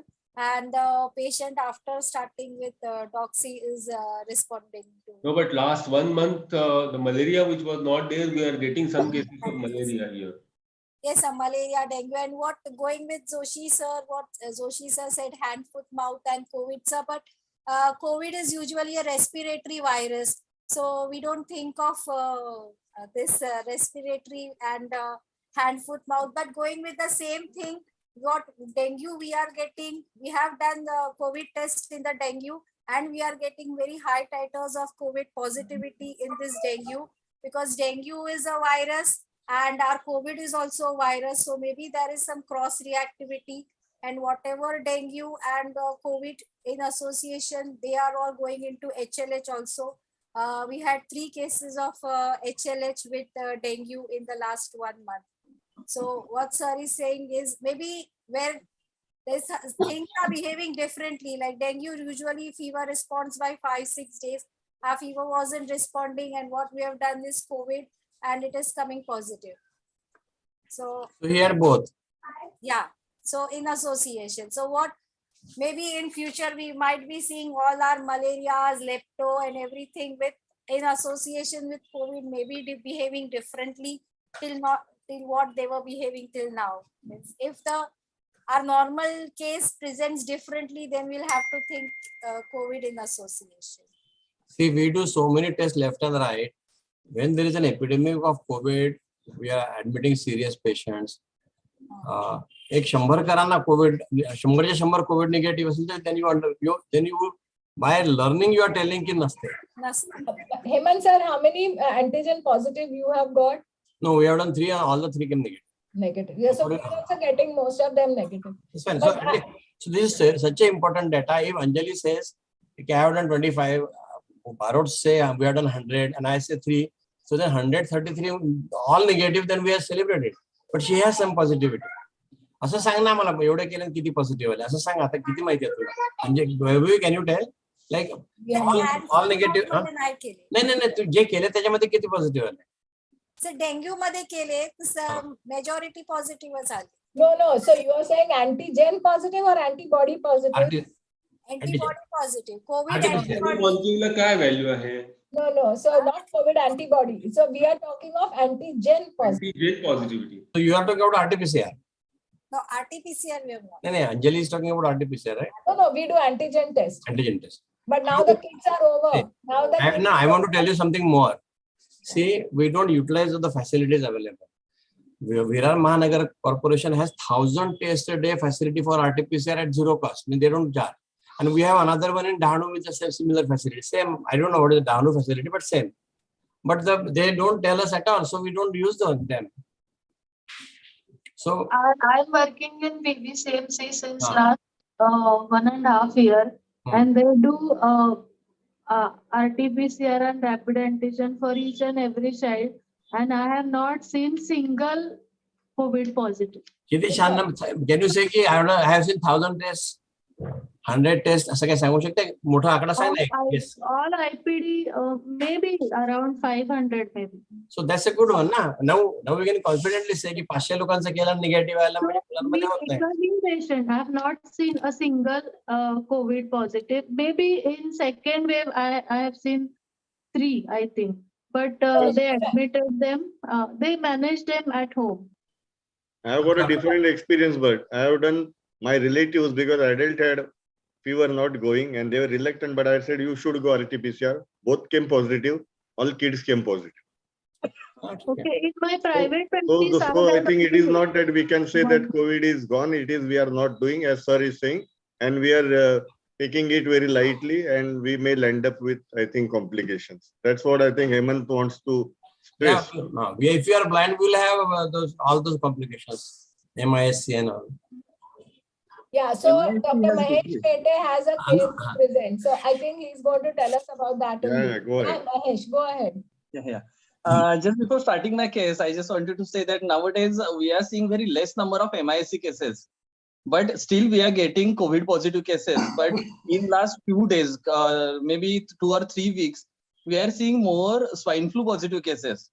I did test of 4 patients because they were non-visas and they got wheezing for the first time. And 2 children were not they were desaturating. So we did the swine flu test and it came positive. But then I thought that I'm doing a more number of cases and the treatment remains the same and the cost is also 4,500 around of each test, which is why we stopped doing the test. But my percentage out of 4 patients, I did the 3 came positive for the swine flu. And I have one case which I sent to ma'am a month back. His name was Ashish, and he's 2-year and 6-month-old boy. He was visiting Mumbai. He's a resident of the Kerala, and I saw him with a fever. Mahesh, your video is off. Can you put your video on? Anjali, Mahesh ओळख करून दे ना कुठे आहे काय करतो. We will at least know कि कोणा. Dr. Mahesh Mete runs. He's a pediatrician, and he's running Ozone's super specialty hospital for kids at Vasai East on Vasai Nalasopara Link Road. There is my own clinic. Good. And I look after more 2 to 3 nearby hospitals. Very good. So chat box मध्ये number टाकून दे मग we all It will be useful to you and us all. हो sir.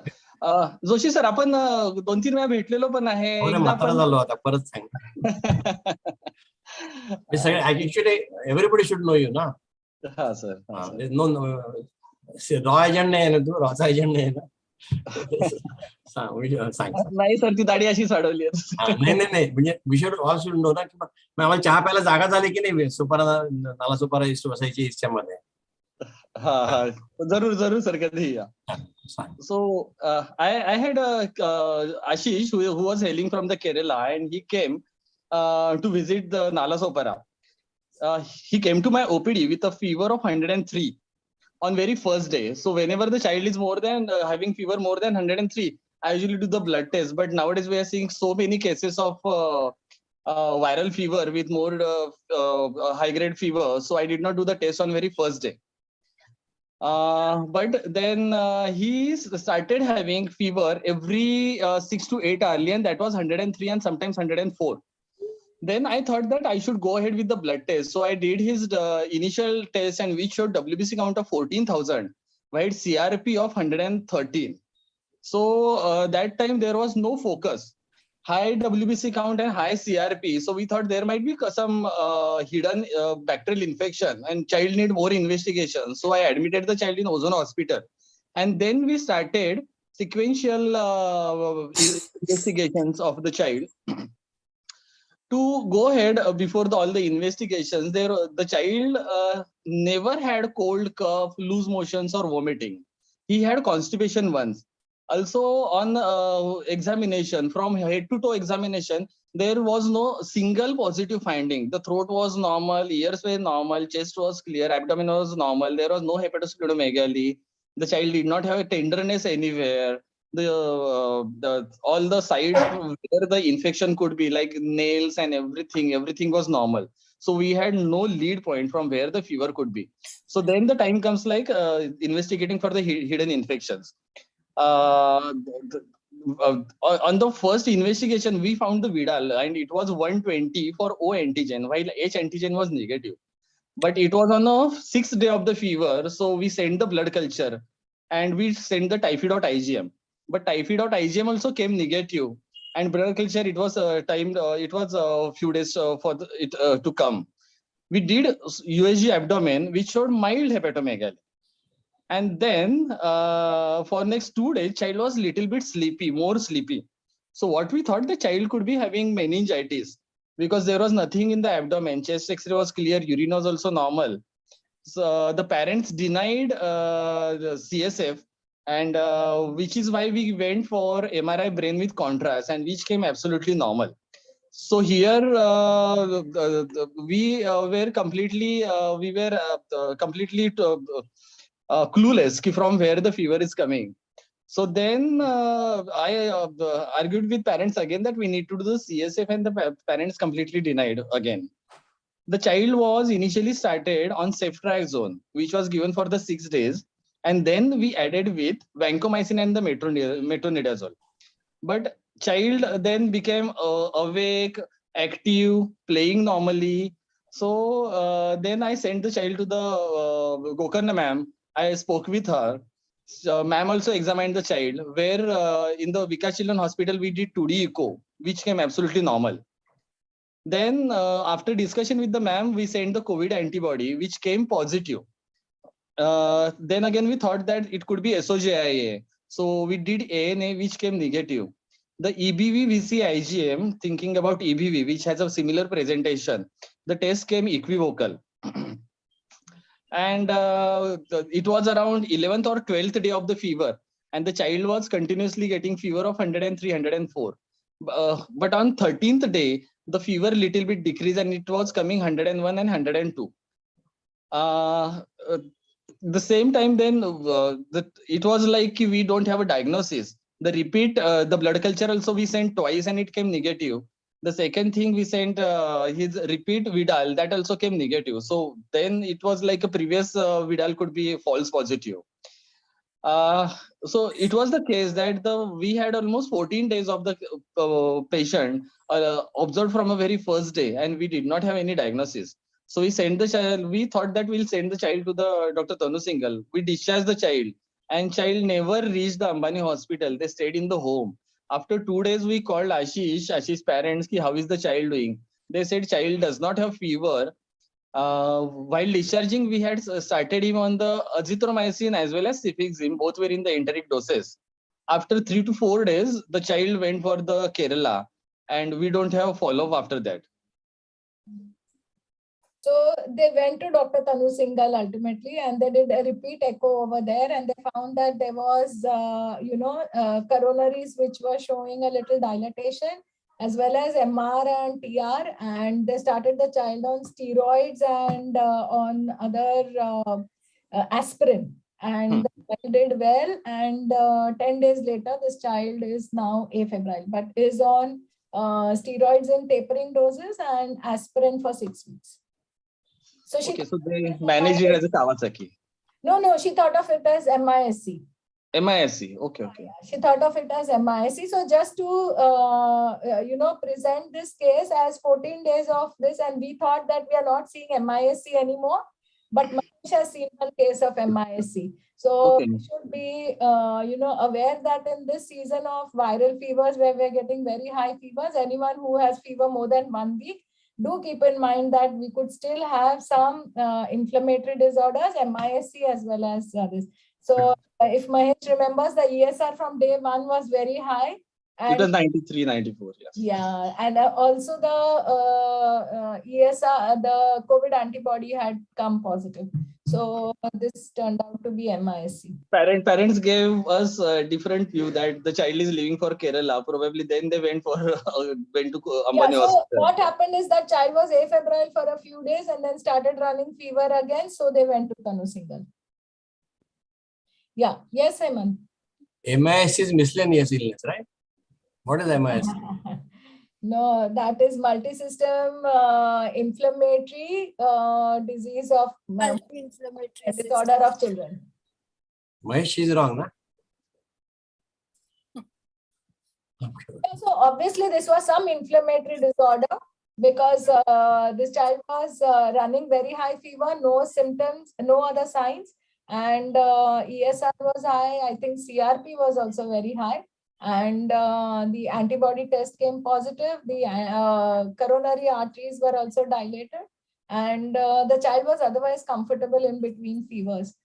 And so they diagnosed it as MISC, and this child was put on steroids and aspirin. So just to bring home the point that please do think of MISC even in these days. Like Mahesh said, he has seen some flu cases, and Vaibhavi is saying that we are seeing a lot of antibody positive. Although without any other multi-system involvement and without any fever, we must not jump to the conclusion of MISC. But occasionally MISC could be a diagnosis. So the RT-PCR was positive in this case? Or no, we had done it. Antibody was positive. Antibody was highly positive in thousands.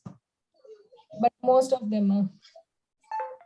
Good. It takes guts to have a child on you for 2 weeks of fever. 14 days. So Mahesh. त्याचे case गळाले नाही पण अजून सगळे शिल्लक आहेत. Congratulations. So good. Well done. Yeah, well done. So anyone else? Gauri, you want to say something? Jayashri, you want to say something? I have just joined, so my experience is very little. So I'm learning from you all today.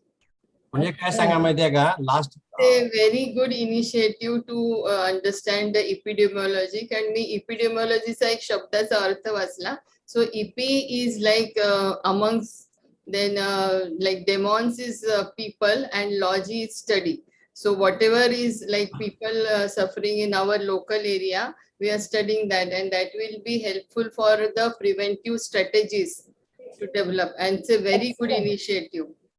That's Thank what you, Dr. Hemant. Sir, and even President and Secretary Anjali. We are all together. We're all together. Yeah. So माझा प्रश्न असा आहे की तुमच्याकडे जसं 100 OPD आली असेल एका दिवशी, तर 100 पैकी काय काय असते असं तुम्ही सांगू शकता का? Cumulative wisdom. So what is happening? So that is seen in OPD. What is happening in indoors? So 100 admissions होतात. त्यातल्या कशाच्या काय असतात? Are you seeing meningitis? Are you seeing encephalitis? Whatever.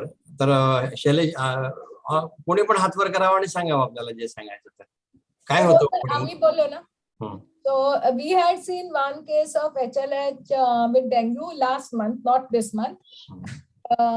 That's it, on hand, foot, mouth, and fevers of viral origin as well as flu. Good. So Vaibhavi has summed up. And anyone? Gauri wants to say. Suryakant, तुम्हाला काय बोलायचं? ही बोला ना. Gauri has put on a video.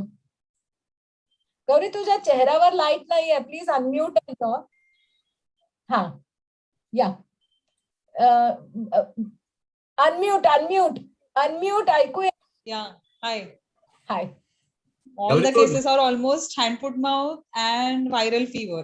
Right. And only one cases I had seen again repeat hand, foot, mouth, maybe at the interval of 3 months. Yes. And rest are all flu-like illnesses. Majority is hand, foot, mouth. Youngest seen 6 months old baby. So if majority of our OPD is viral fevers and non-bacterial fevers, are majority of our patients not getting antibiotics or they getting antibiotics? Yes, no antibiotics. I have hardly written an antibiotic. Not written at all since last 1 month. No antibiotic required basically. I've written oseltamivir for all children who get admitted with fever, cough, and cold. Done a flu test, but I start anyone admitted with fever, cough, and cold. I start them on oseltamivir. Sometimes they come up with secondary bacterial and they need antibiotics. But I have not. Sometimes it's 1 in 10 times. 1 in They 100 come times. with purulent rhinitis and wheezing. Then we have to when we are seeing the majority doesn't you don't give it to majority. It's a great change. It's a great change. Some patients come. Even indoor patients, I have hardly started antibiotics. I have given oseltamivir for all those who admit with high fever, with family history of respiratory infections, and the child has cough, cold, and wheeze. Jagdish. Since we are on the topic of fever, we are getting lots of viral fever, and I just wanted to warn that the general practitioners are using mefenamic acid and paracetamol combination like anything. And I have had one child from Chinsani area where mefenamic acid was given so much that the child came to me with a creatinine of 5 milligrams. Oh my God. And then I had to refer this child to Vaishali, and Vaishali took care of this child. She was not sure whether this child is having interstitial nephritis or something. And then I told her, no, this is what the history is like this. And then she said, thank God you told me, because this child had anemia also. We had seen this child one year ago, and that time also he had anemia. We had referred this child to Sylvia, and Sylvia had done echo. Echo was normal. So Vaishali was not sure whether this anemia is the murmur is because of something. I said no. Sylvia had seen this child and there is nothing in the heart, and this is because of mefenamic acid. And this she avoided peritoneal dialysis, and luckily with conservative management, the child improved. And after 7 or 8 days, Vaishali referred the child back to us. This child was in acute renal failure, acute AKI following mefenamic acid. And I had another child with AKI and another with hepatitis because of overdosage of mefenamic acid. So we have to be very careful. I have started telling the general practitioners that avoid using paracetamol and this combination, and mefenamic acid should not be used more than twice a day. This child had received 6 hourly in full doses. And that is how this AKI had happened. Luckily saved.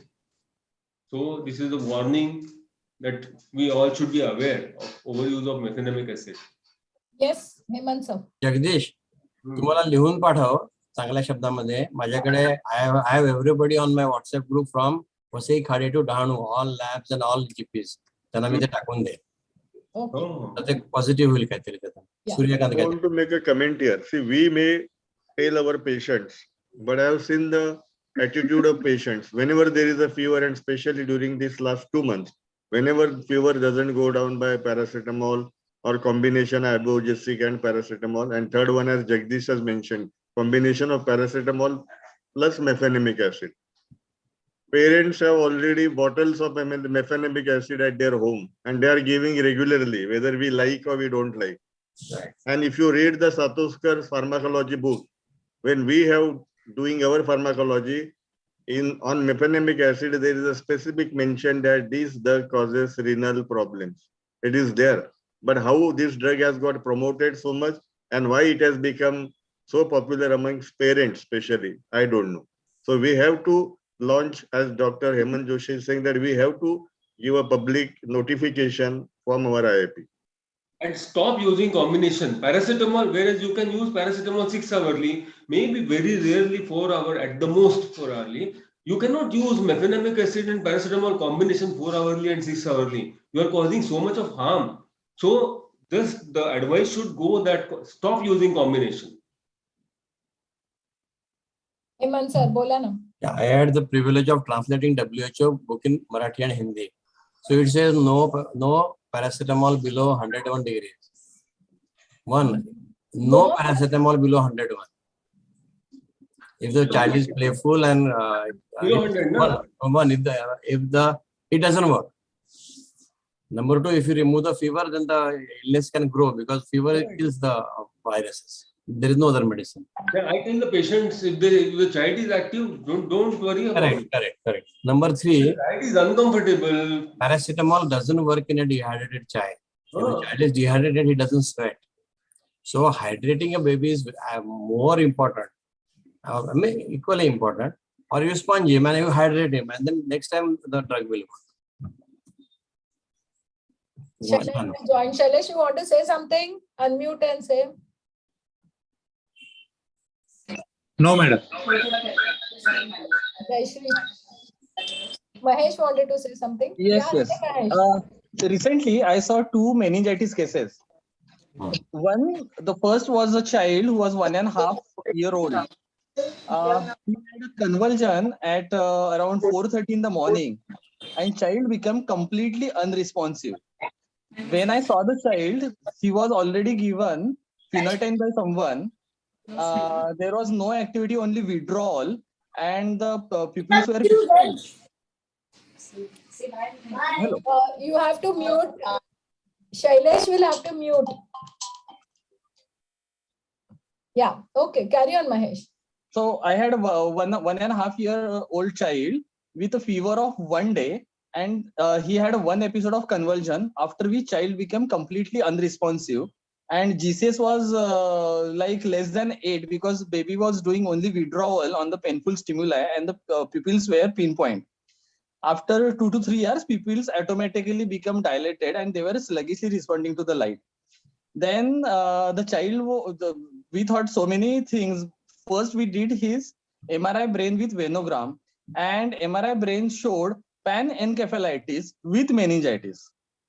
It was such a rapid progression within 1 day that then we thought the child may not survive over here.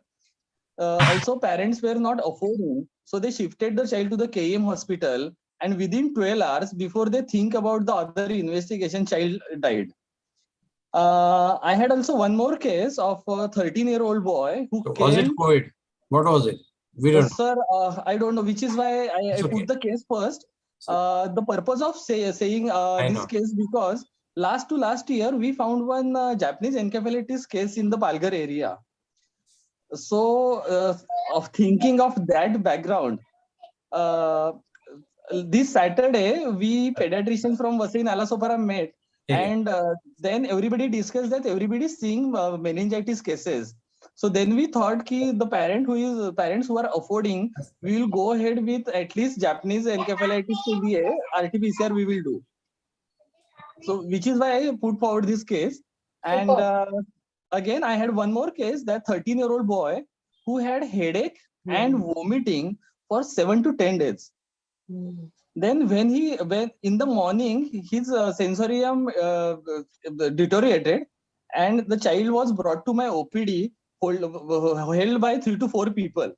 And he was a hefty guy, 70 kg. then he was clear-cut case of meningitis with increased ICP gradually. We admitted the child, we gave the treatment. It turned to be the bacterial meningitis only, and the child became better.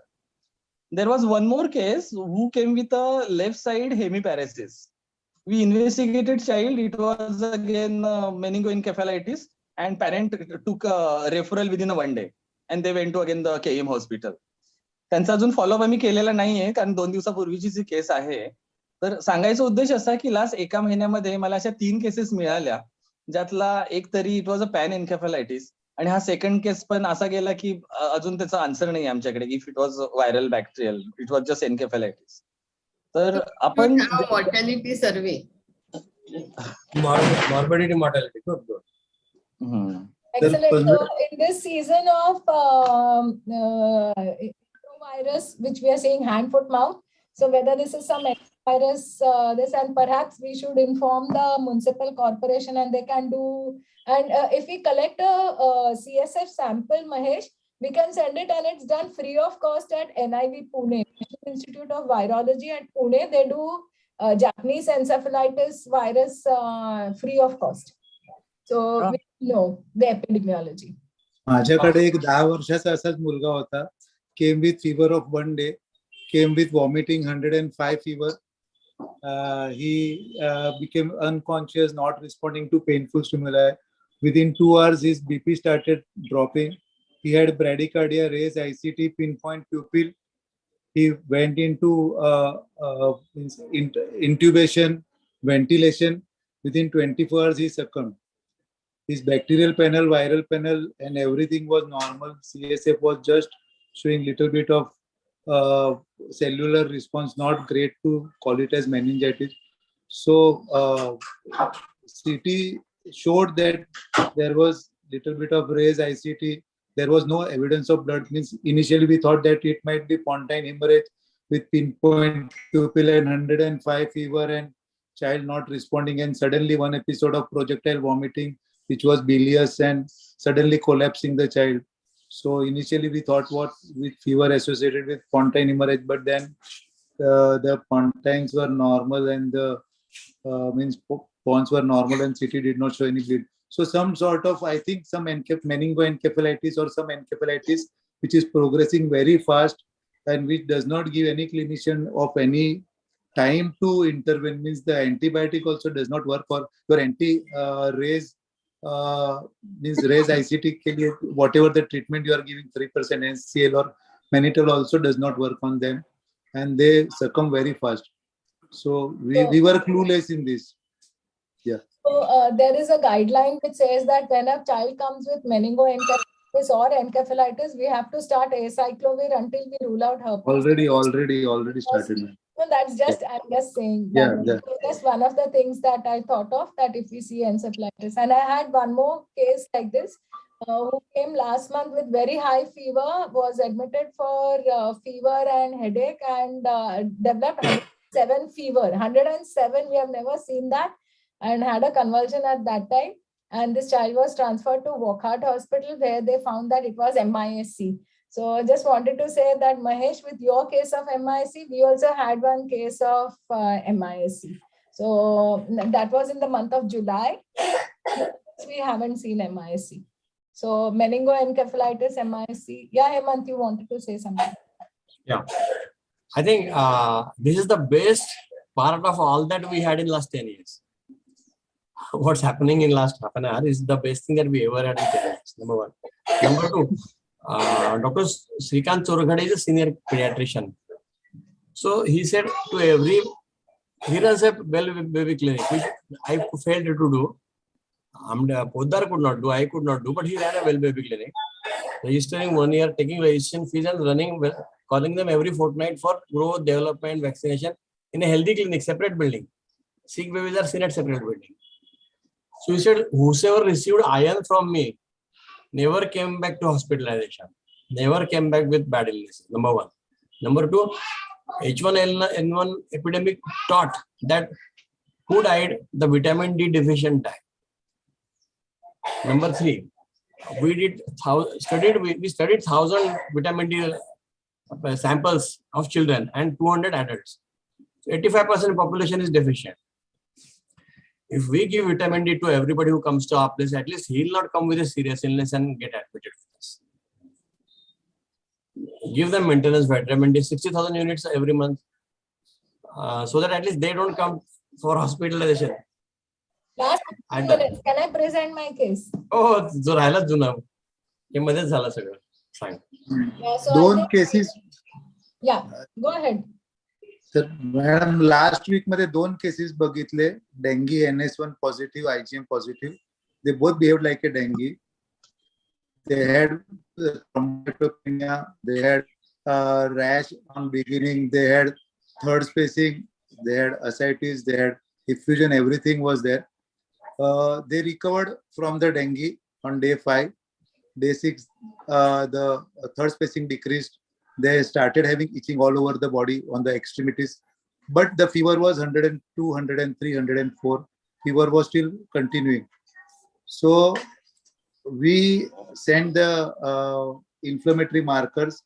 So all the inflammatory marker, including ferritins, were in 2000 to 5000. Your D dimer was positive, and ultimately it was their COVID IgG were also in 2500. So they were having basically HLH, which was not proved, of course, clinically by bone marrow. But when there is a dengue and HLH both together, then the treatment changes. So if your dengue does not improve in 5 days, if your fever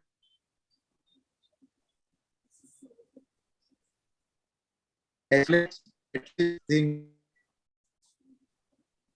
COVID IgG infection, MISC like situation, at least get their 2D echoes done and treat them with steroids. So I just wanted to share one small thing. Maybe next month. Yeah, it is MAS like HLH like situation. So we did not prove hemophagocytes on the bone marrow, but then the all the inflammatory markers were positive. So that's how we said that. So maybe next month we'll be presenting both the cases in detail. Did they show? Did you give steroids? Yeah, on Dexa they improved, both of them. Nice. So the lesson is that any difficult patient, you think of COVID and also think of MIS. Unless no, in dengue, if the fever does not go down in 5 days time with recovery signs of dengue, then you have to think of HLH. That is the first most important thing, and associated COVID means MIS. Most important learning of the whole lifetime. Excellent. Yeah. HLH good teacher. तर तुमच्याकडनं शिकलो sir. माझ्याकडनं madam तुमच्याकडनं मी बोलायला शिकलो. So after such a wonderful discussion, we now come to our last case. Our last case is an interesting case by Dr. Anjali Gokarna. Anjali Gokarna madam is our current president of IIP Palghar, and madam is practicing in Vasai since the last 30-40 years.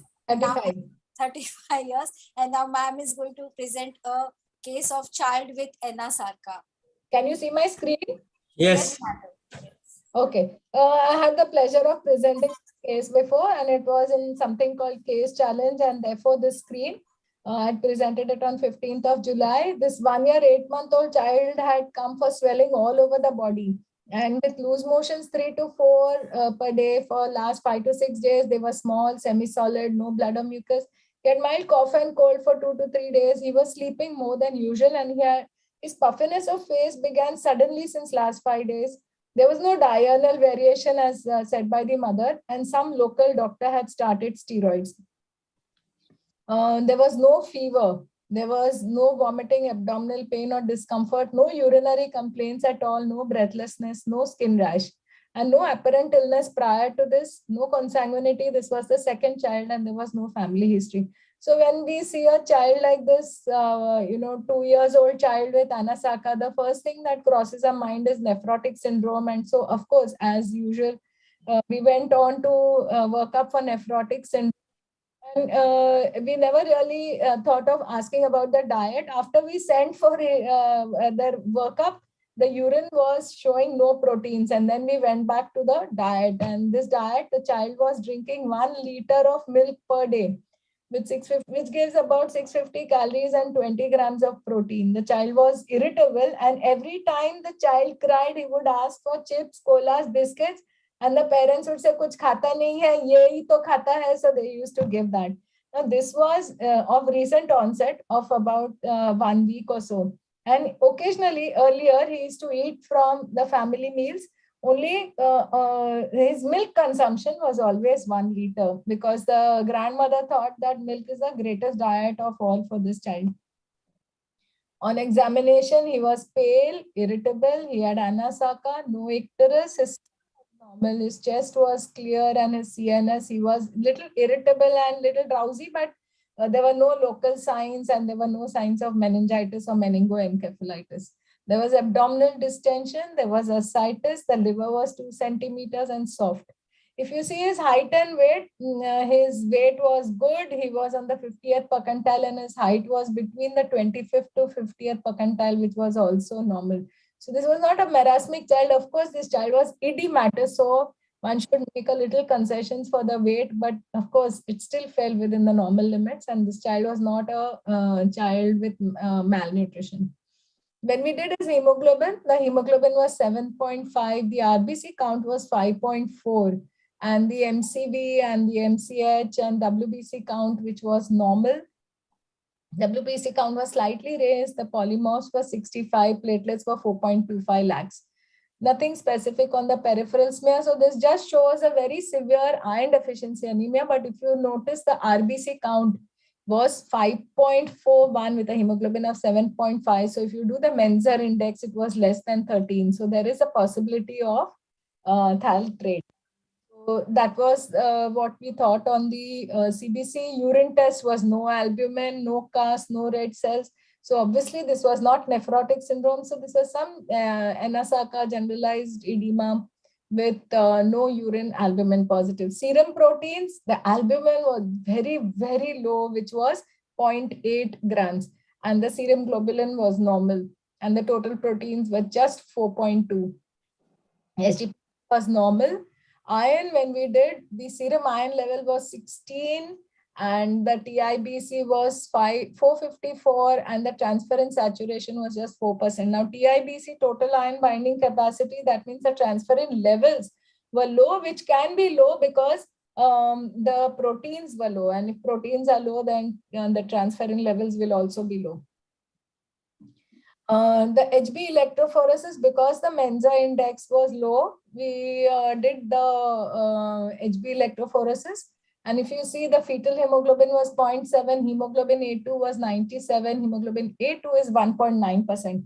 Now, if we get a low hemoglobin A2 with iron deficiency, then it can be falsely low. It's only after iron deficiency is corrected that if you repeat the HB electrophoresis, you may find that the HbA2 is high, and then we can. So perhaps this is thal trait with iron deficiency. We don't know. Further workup will tell us. We did a stool test. We wanted to do a stool test because if this child was not losing proteins through the urine, then this child was losing protein somewhere, because his milk intake with his protein intake was good. But the stool, they never gave us a report. We wanted to do alpha-1 antitrypsin and calprotectin to rule out, any protein-losing enteropathy, but we never got a sample when the child was in the hospital. So what was the diagnosis? What is the cause of hypoproteinemia? And then what is the cause of this anasaka? And why iron deficiency? Was this a protein-losing enteropathy, and was this thal trait? So these were the questions that were before us. And then we looked up whether, there could be some kind of protein-losing enteropathy. And we did find some references that in the setting of severe iron deficiency anemia, you can have protein-losing enteropathy. So normally we see so many iron deficient children, but we never see anyone with anasaka. And then these reports came to our rescue that this was protein losing enteropathy can be present with iron deficiency anemia. Also, this child had some loose motions and some other this. So we know that Campylobacter and other bacterial infections of the gut can cause protein losing enteropathy. So perhaps there was some acute as well as some chronic protein loss through the gut. So there was another case series which showed that iron deficiency anemia does cause protein losing enteropathy. So that's because there's something called the tight junctions of the enterocytes, from where the proteins are retained in the body, but that those tight junctions are not maintained because of iron deficiency. Some enzymatic defects, and the protein is lost into the lumen of the small intestine. So how did we manage this child? So I had to write the prescription and give the grandmother, and I had to tell her, you have to give dal, chawal, roti, sabzi, anda, chicken, mutton, machli. They were wondering whether they can give all that for a child who's drinking milk. And then I had to tell them that only 300 ml of milk is allowed in a day. And then we added iron and folic acid. And then if you see on the first day, he was having ice cream when hospitalized. And he was having orange biscuits and tea. And then he slowly, when by the evening he started having chicken, khichdi, still he was having biscuits. And then everything changed. And if you see by the end of the third day, he was having 2 eggs in a day. So we had to tell him, then next day he had 1 egg. And by the end he had 2 eggs in the day. So this was a child, he was very angry with us because we had stopped his favorite biscuits and ice cream. He was crying, and look at his edematous face. And on follow-up, he returned, his albumin had come back to normal. Total albumin was 4.1 when he came back on iron therapy and changing his diet. His growth had picked up. He lost weight initially. He lost 700 grams initially because that was his edema fluid that he lost. And then he started gaining weight. His hemoglobin, however, did not rise very much. It rose just from 7.1 to 8.8. And we did his serum IgE because we also thought of the possibility of late onset milk protein allergy. And his serum IgE levels was just mildly raised to 125. Normal for year is 5 to 30. Now, this is a very non-specific. We have to do a very specific milk protein IgE. But we did just a total IgE and we found that was 125. But this was good enough for us to explain to the parents that, the iron level is not rising. And this could mean late onset cow milk protein allergy. And we would have to eliminate cow's milk from the diet. So that's what we did. We also worked up for tissue transglutaminase because celiac disease always remains a possibility in a child who's losing proteins and who's not and iron deficient as well. So we did a serum TTG, IgA and a total IgA, which was normal.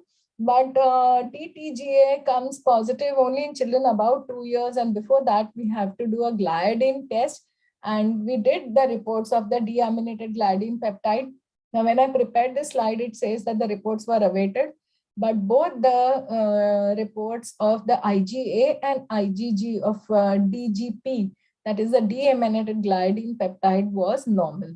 So if response to iron therapy is not satisfactory, then check compliance, check the composition, because ferrous sulfate is better than glutamate or fumarate.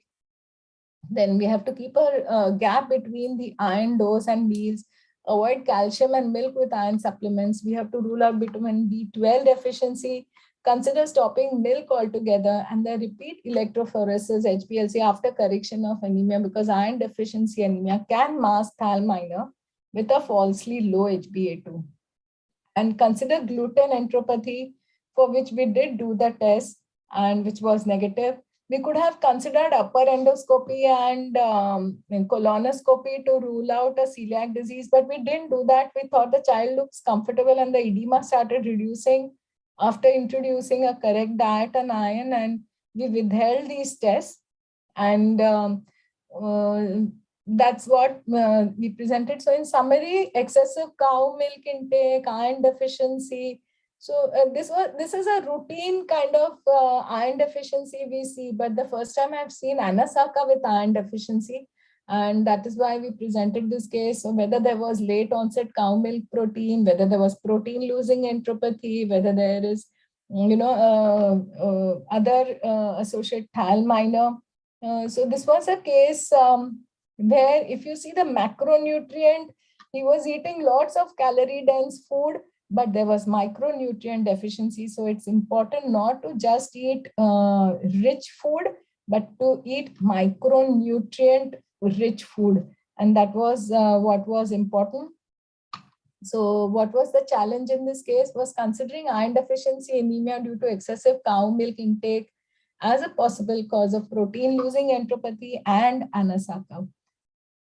And what are other challenges facing pediatricians with such cases is teaching parents to include healthy, nutritious food rather than tasty and rich food. That's becoming more and more of a problem these days. Overcoming the culture of biscuits, chocolates, cake, and colas, including the all-important micronutrients in our diet by eating more color. And yeah, so that's it. And so eat more color was what was all this all about. And that's all about my case, which is a iron deficiency anemia, late onset cow milk protein allergy with an acute infection and with Anasaka and perhaps a thal minor. That's all I have to present, Vaibhavi. Anjali, why we are not saying this as a kwashiorkor, or why we are labeling this as a Anasarka rather than labeling it as a kwashiorkor? Because there were no hair changes, there were no skin changes, and this edema was of acute onset. And this edema settled after starting iron and proper diet. So edema was just 5 days onset, Jaishri. It was not a chronic edema. Mental changes. Yeah. There were the clinical changes seen were only, and the serum protein came up very fast, although the iron didn't come up. And there were no hair changes. The hair was normal. The Mental changes. mental irritability was there because he had cough, cold, and he had. Kwashiorkor are not interested type. Yeah, and this child was otherwise quite. He was not apathetic. Only for a transient while he was angry because he was iron deficient, I thought, and that was the reason of his irritability.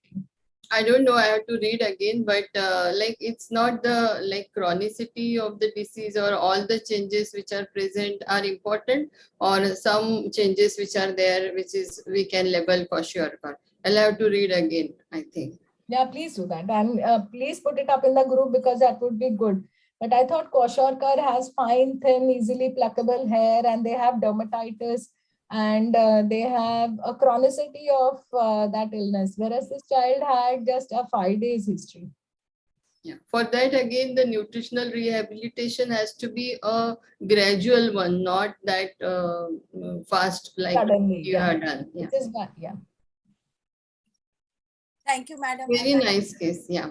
Yes, madam had presented this case in the Maha IAP mentor mentees, where we had to guess the diagnosis, and it was a well presented case, and it was appreciated by everyone also. Yeah. Thank you, Vaibhavi. Yeah, Hemant. You are mute वर आहात तुम्ही. Free असल्यामुळे mute असतो. If you learn from epidemiology, all children, all infants म्हणजे babies 2 years and below, having edema are all malnutrition unless fluid is.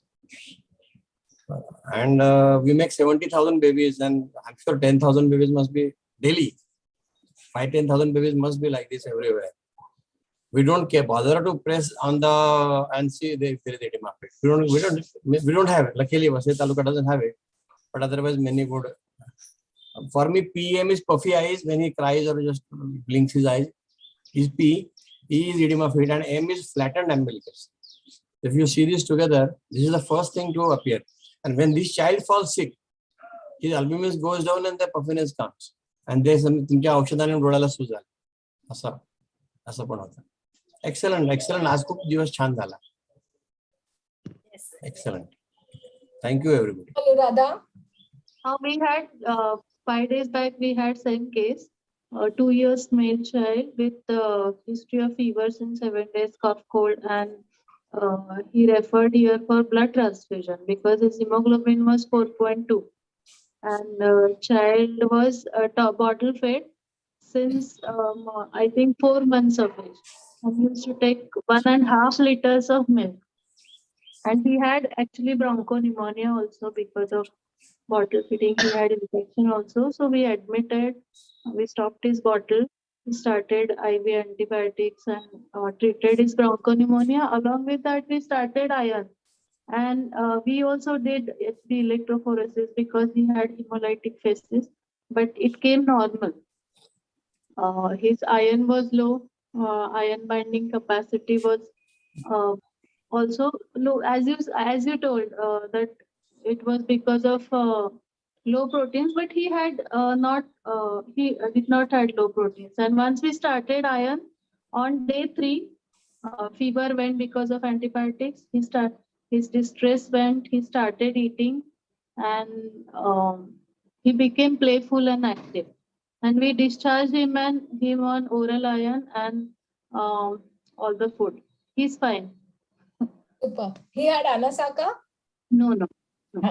That's the thing. So we see iron deficiency anemia, but to see edema with that is unusual. And his screen was not hard like hemolytic anemia. We see hard screen. He had 3 to 4 centimeter, not soft, but it was not hard also, like medium consistency. And fiber was 1 centimeter soft. So it was related to faulty fitting, and he improved with oral iron and IV antibiotics. Nice. Yeah, Hemant, तुम्हाला काय बोलायचं होतं? या आपण सगळ्यांनी ना एक कढई क्लिनिक मध्ये बांधून ठेवायला पाहिजे. त्याच्या आणि त्या 3 भाषात लिहायला पाहिजे की स्वयंपाक याच्यामध्ये करा. मग एक आडवा चमचा लावून ठेवायला पाहिजे की बाळाचं अन्न चमच्यातनं सांडलं म्हणजे ते पातळ गुर्ग खराब करणार. आणि एक एक ताटली लावून ठेवायला पाहिजे की half of what you it must be green, भाजी सॅलड, असं ताट करायला पाहिजे. So this will be a better charity की म्हणजे मग लोक ऍक्च्युली एक वेळा खाऊ घालण्यापेक्षा म्हणजे आपल्या सगळ्या प्रत्येकाला आई बाबा होण्याच्या आधी राईट डाएट माहित पाहिजे, जे आपल्याला म्हणजे नाही माहिती असं. सो तो एक डाएटचा कागद मी टाकेल आपल्या ग्रुपवर, तुम्ही पण टाका, सगळे आपण सगळे करतो ते, पण ते सगळ्या घरी जायला पाहिजे. We have a small vision of those 50 guys who come to us. मग ते सगळे विहिरीत पडल्यावर आपल्याकडे येतात, मग आपण त्यांना बाहेर काढतो. ती विहीर बंद करायला पाहिजे. Another observation is that कढईमध्ये आपण जेव्हा लोखंडी कढईमध्ये शिजवतो ना, भाजीचा रंग बदलतो, मग लोक ते जास्त वापरत नाहीत. तर मी कसं केलंय, घरी मी फोडणी घालते ना ते लोखंडाचं घालते, आणि गुजराती लोक मला वाटतं फोडणी घालतात आणि ती कढई डाळीत बुडवून ठेवतात थोडा वेळ, आणि ते थंड झाल्यावर काढतात. That's a good way of introducing iron. So the भाजी डाळ काही काळी होत नाही. अदरवाईज रंग बदलतो. आम्ही सगळ्या स्टाफना कढाई दिलेली, पण खूप कमी जण त्याच्यात शिजवतात कारण कलर बदलतो. You can add lemon actually, not to change the color, and actually vitamin C helps to absorb the iron. More iron. But I thought that using a small kadhai might be a better idea because color doesn't change. Yes. Tomorrow we are going to Radhika, my daughter. आणि तिच्या सासू सासऱ्यांचा phone आला रात्री 1 वाजता की तुम्ही आता मुलीकडे येणार तर आमच्यासाठी काहीतरी आणलं पाहिजे. सो अर्चना बोलली, आता हे काय सांगतात, सोन्याचे दागिना गिरिना आणा का? तर त्याने सांगितलं एक लोखंडाची कढाई घेऊन ये. Okay. New dowry. New dowry. Thank you. Today was a wonderful discussion, and we end the meeting now and hope to see you all in the next month meeting also. If we start with epidemiology ना, तर आपल्याला खूप छान होईल दरवेळा. Cases राहून जातील. But that is okay, na? तुम्ही rarely. We'll discuss. We can stop the recording and then discuss. Before we stop recording, I want to thank Anuradha, who has worked very hard to get us the CME point. She has even sent her staff there. She has gone personally once. Thank you very much, Anuradha. It's because of you. Dr. Joshi also, I think, got a call and he gave you so much that we have to have it for 2.5 hours. Next time we will prepare the correct kind of flyer as well as the. We have to prepare the flyer 15 days prior. Yeah, flyer. And we have to send the link also. I think we already have 2-3 presentations. Shailesh has said, Indu Khosla has said, and I think there is one more such presentation. So Dr. Biani wants to present. So we already have 3 cases and we have epidemiology. So I think we already have 4 and that should be a very good thing. Thank you, Vaibhavi, for all the efforts you have taken to prepare for today and the day's celebration, CPR day, as well as the breastfeeding day. Thank you for all your support. And thank you, Mahesh, for coming today. Thank you, Jagdish, for preparing the case for the first time on our webinar. And hope everybody keeps presenting like this. And thank you, MMC, for the MMC credit points. So, Anuradha, recording shuru hai. On the record, thank you, Matla Tula. Oh, thank you all MMC staff for accreditation. And please cooperate like this henceforth also. Thank you so much. All women's wing have president, secretary, treasurer, and वगैरह वगैरह सगळे all strong team have. At the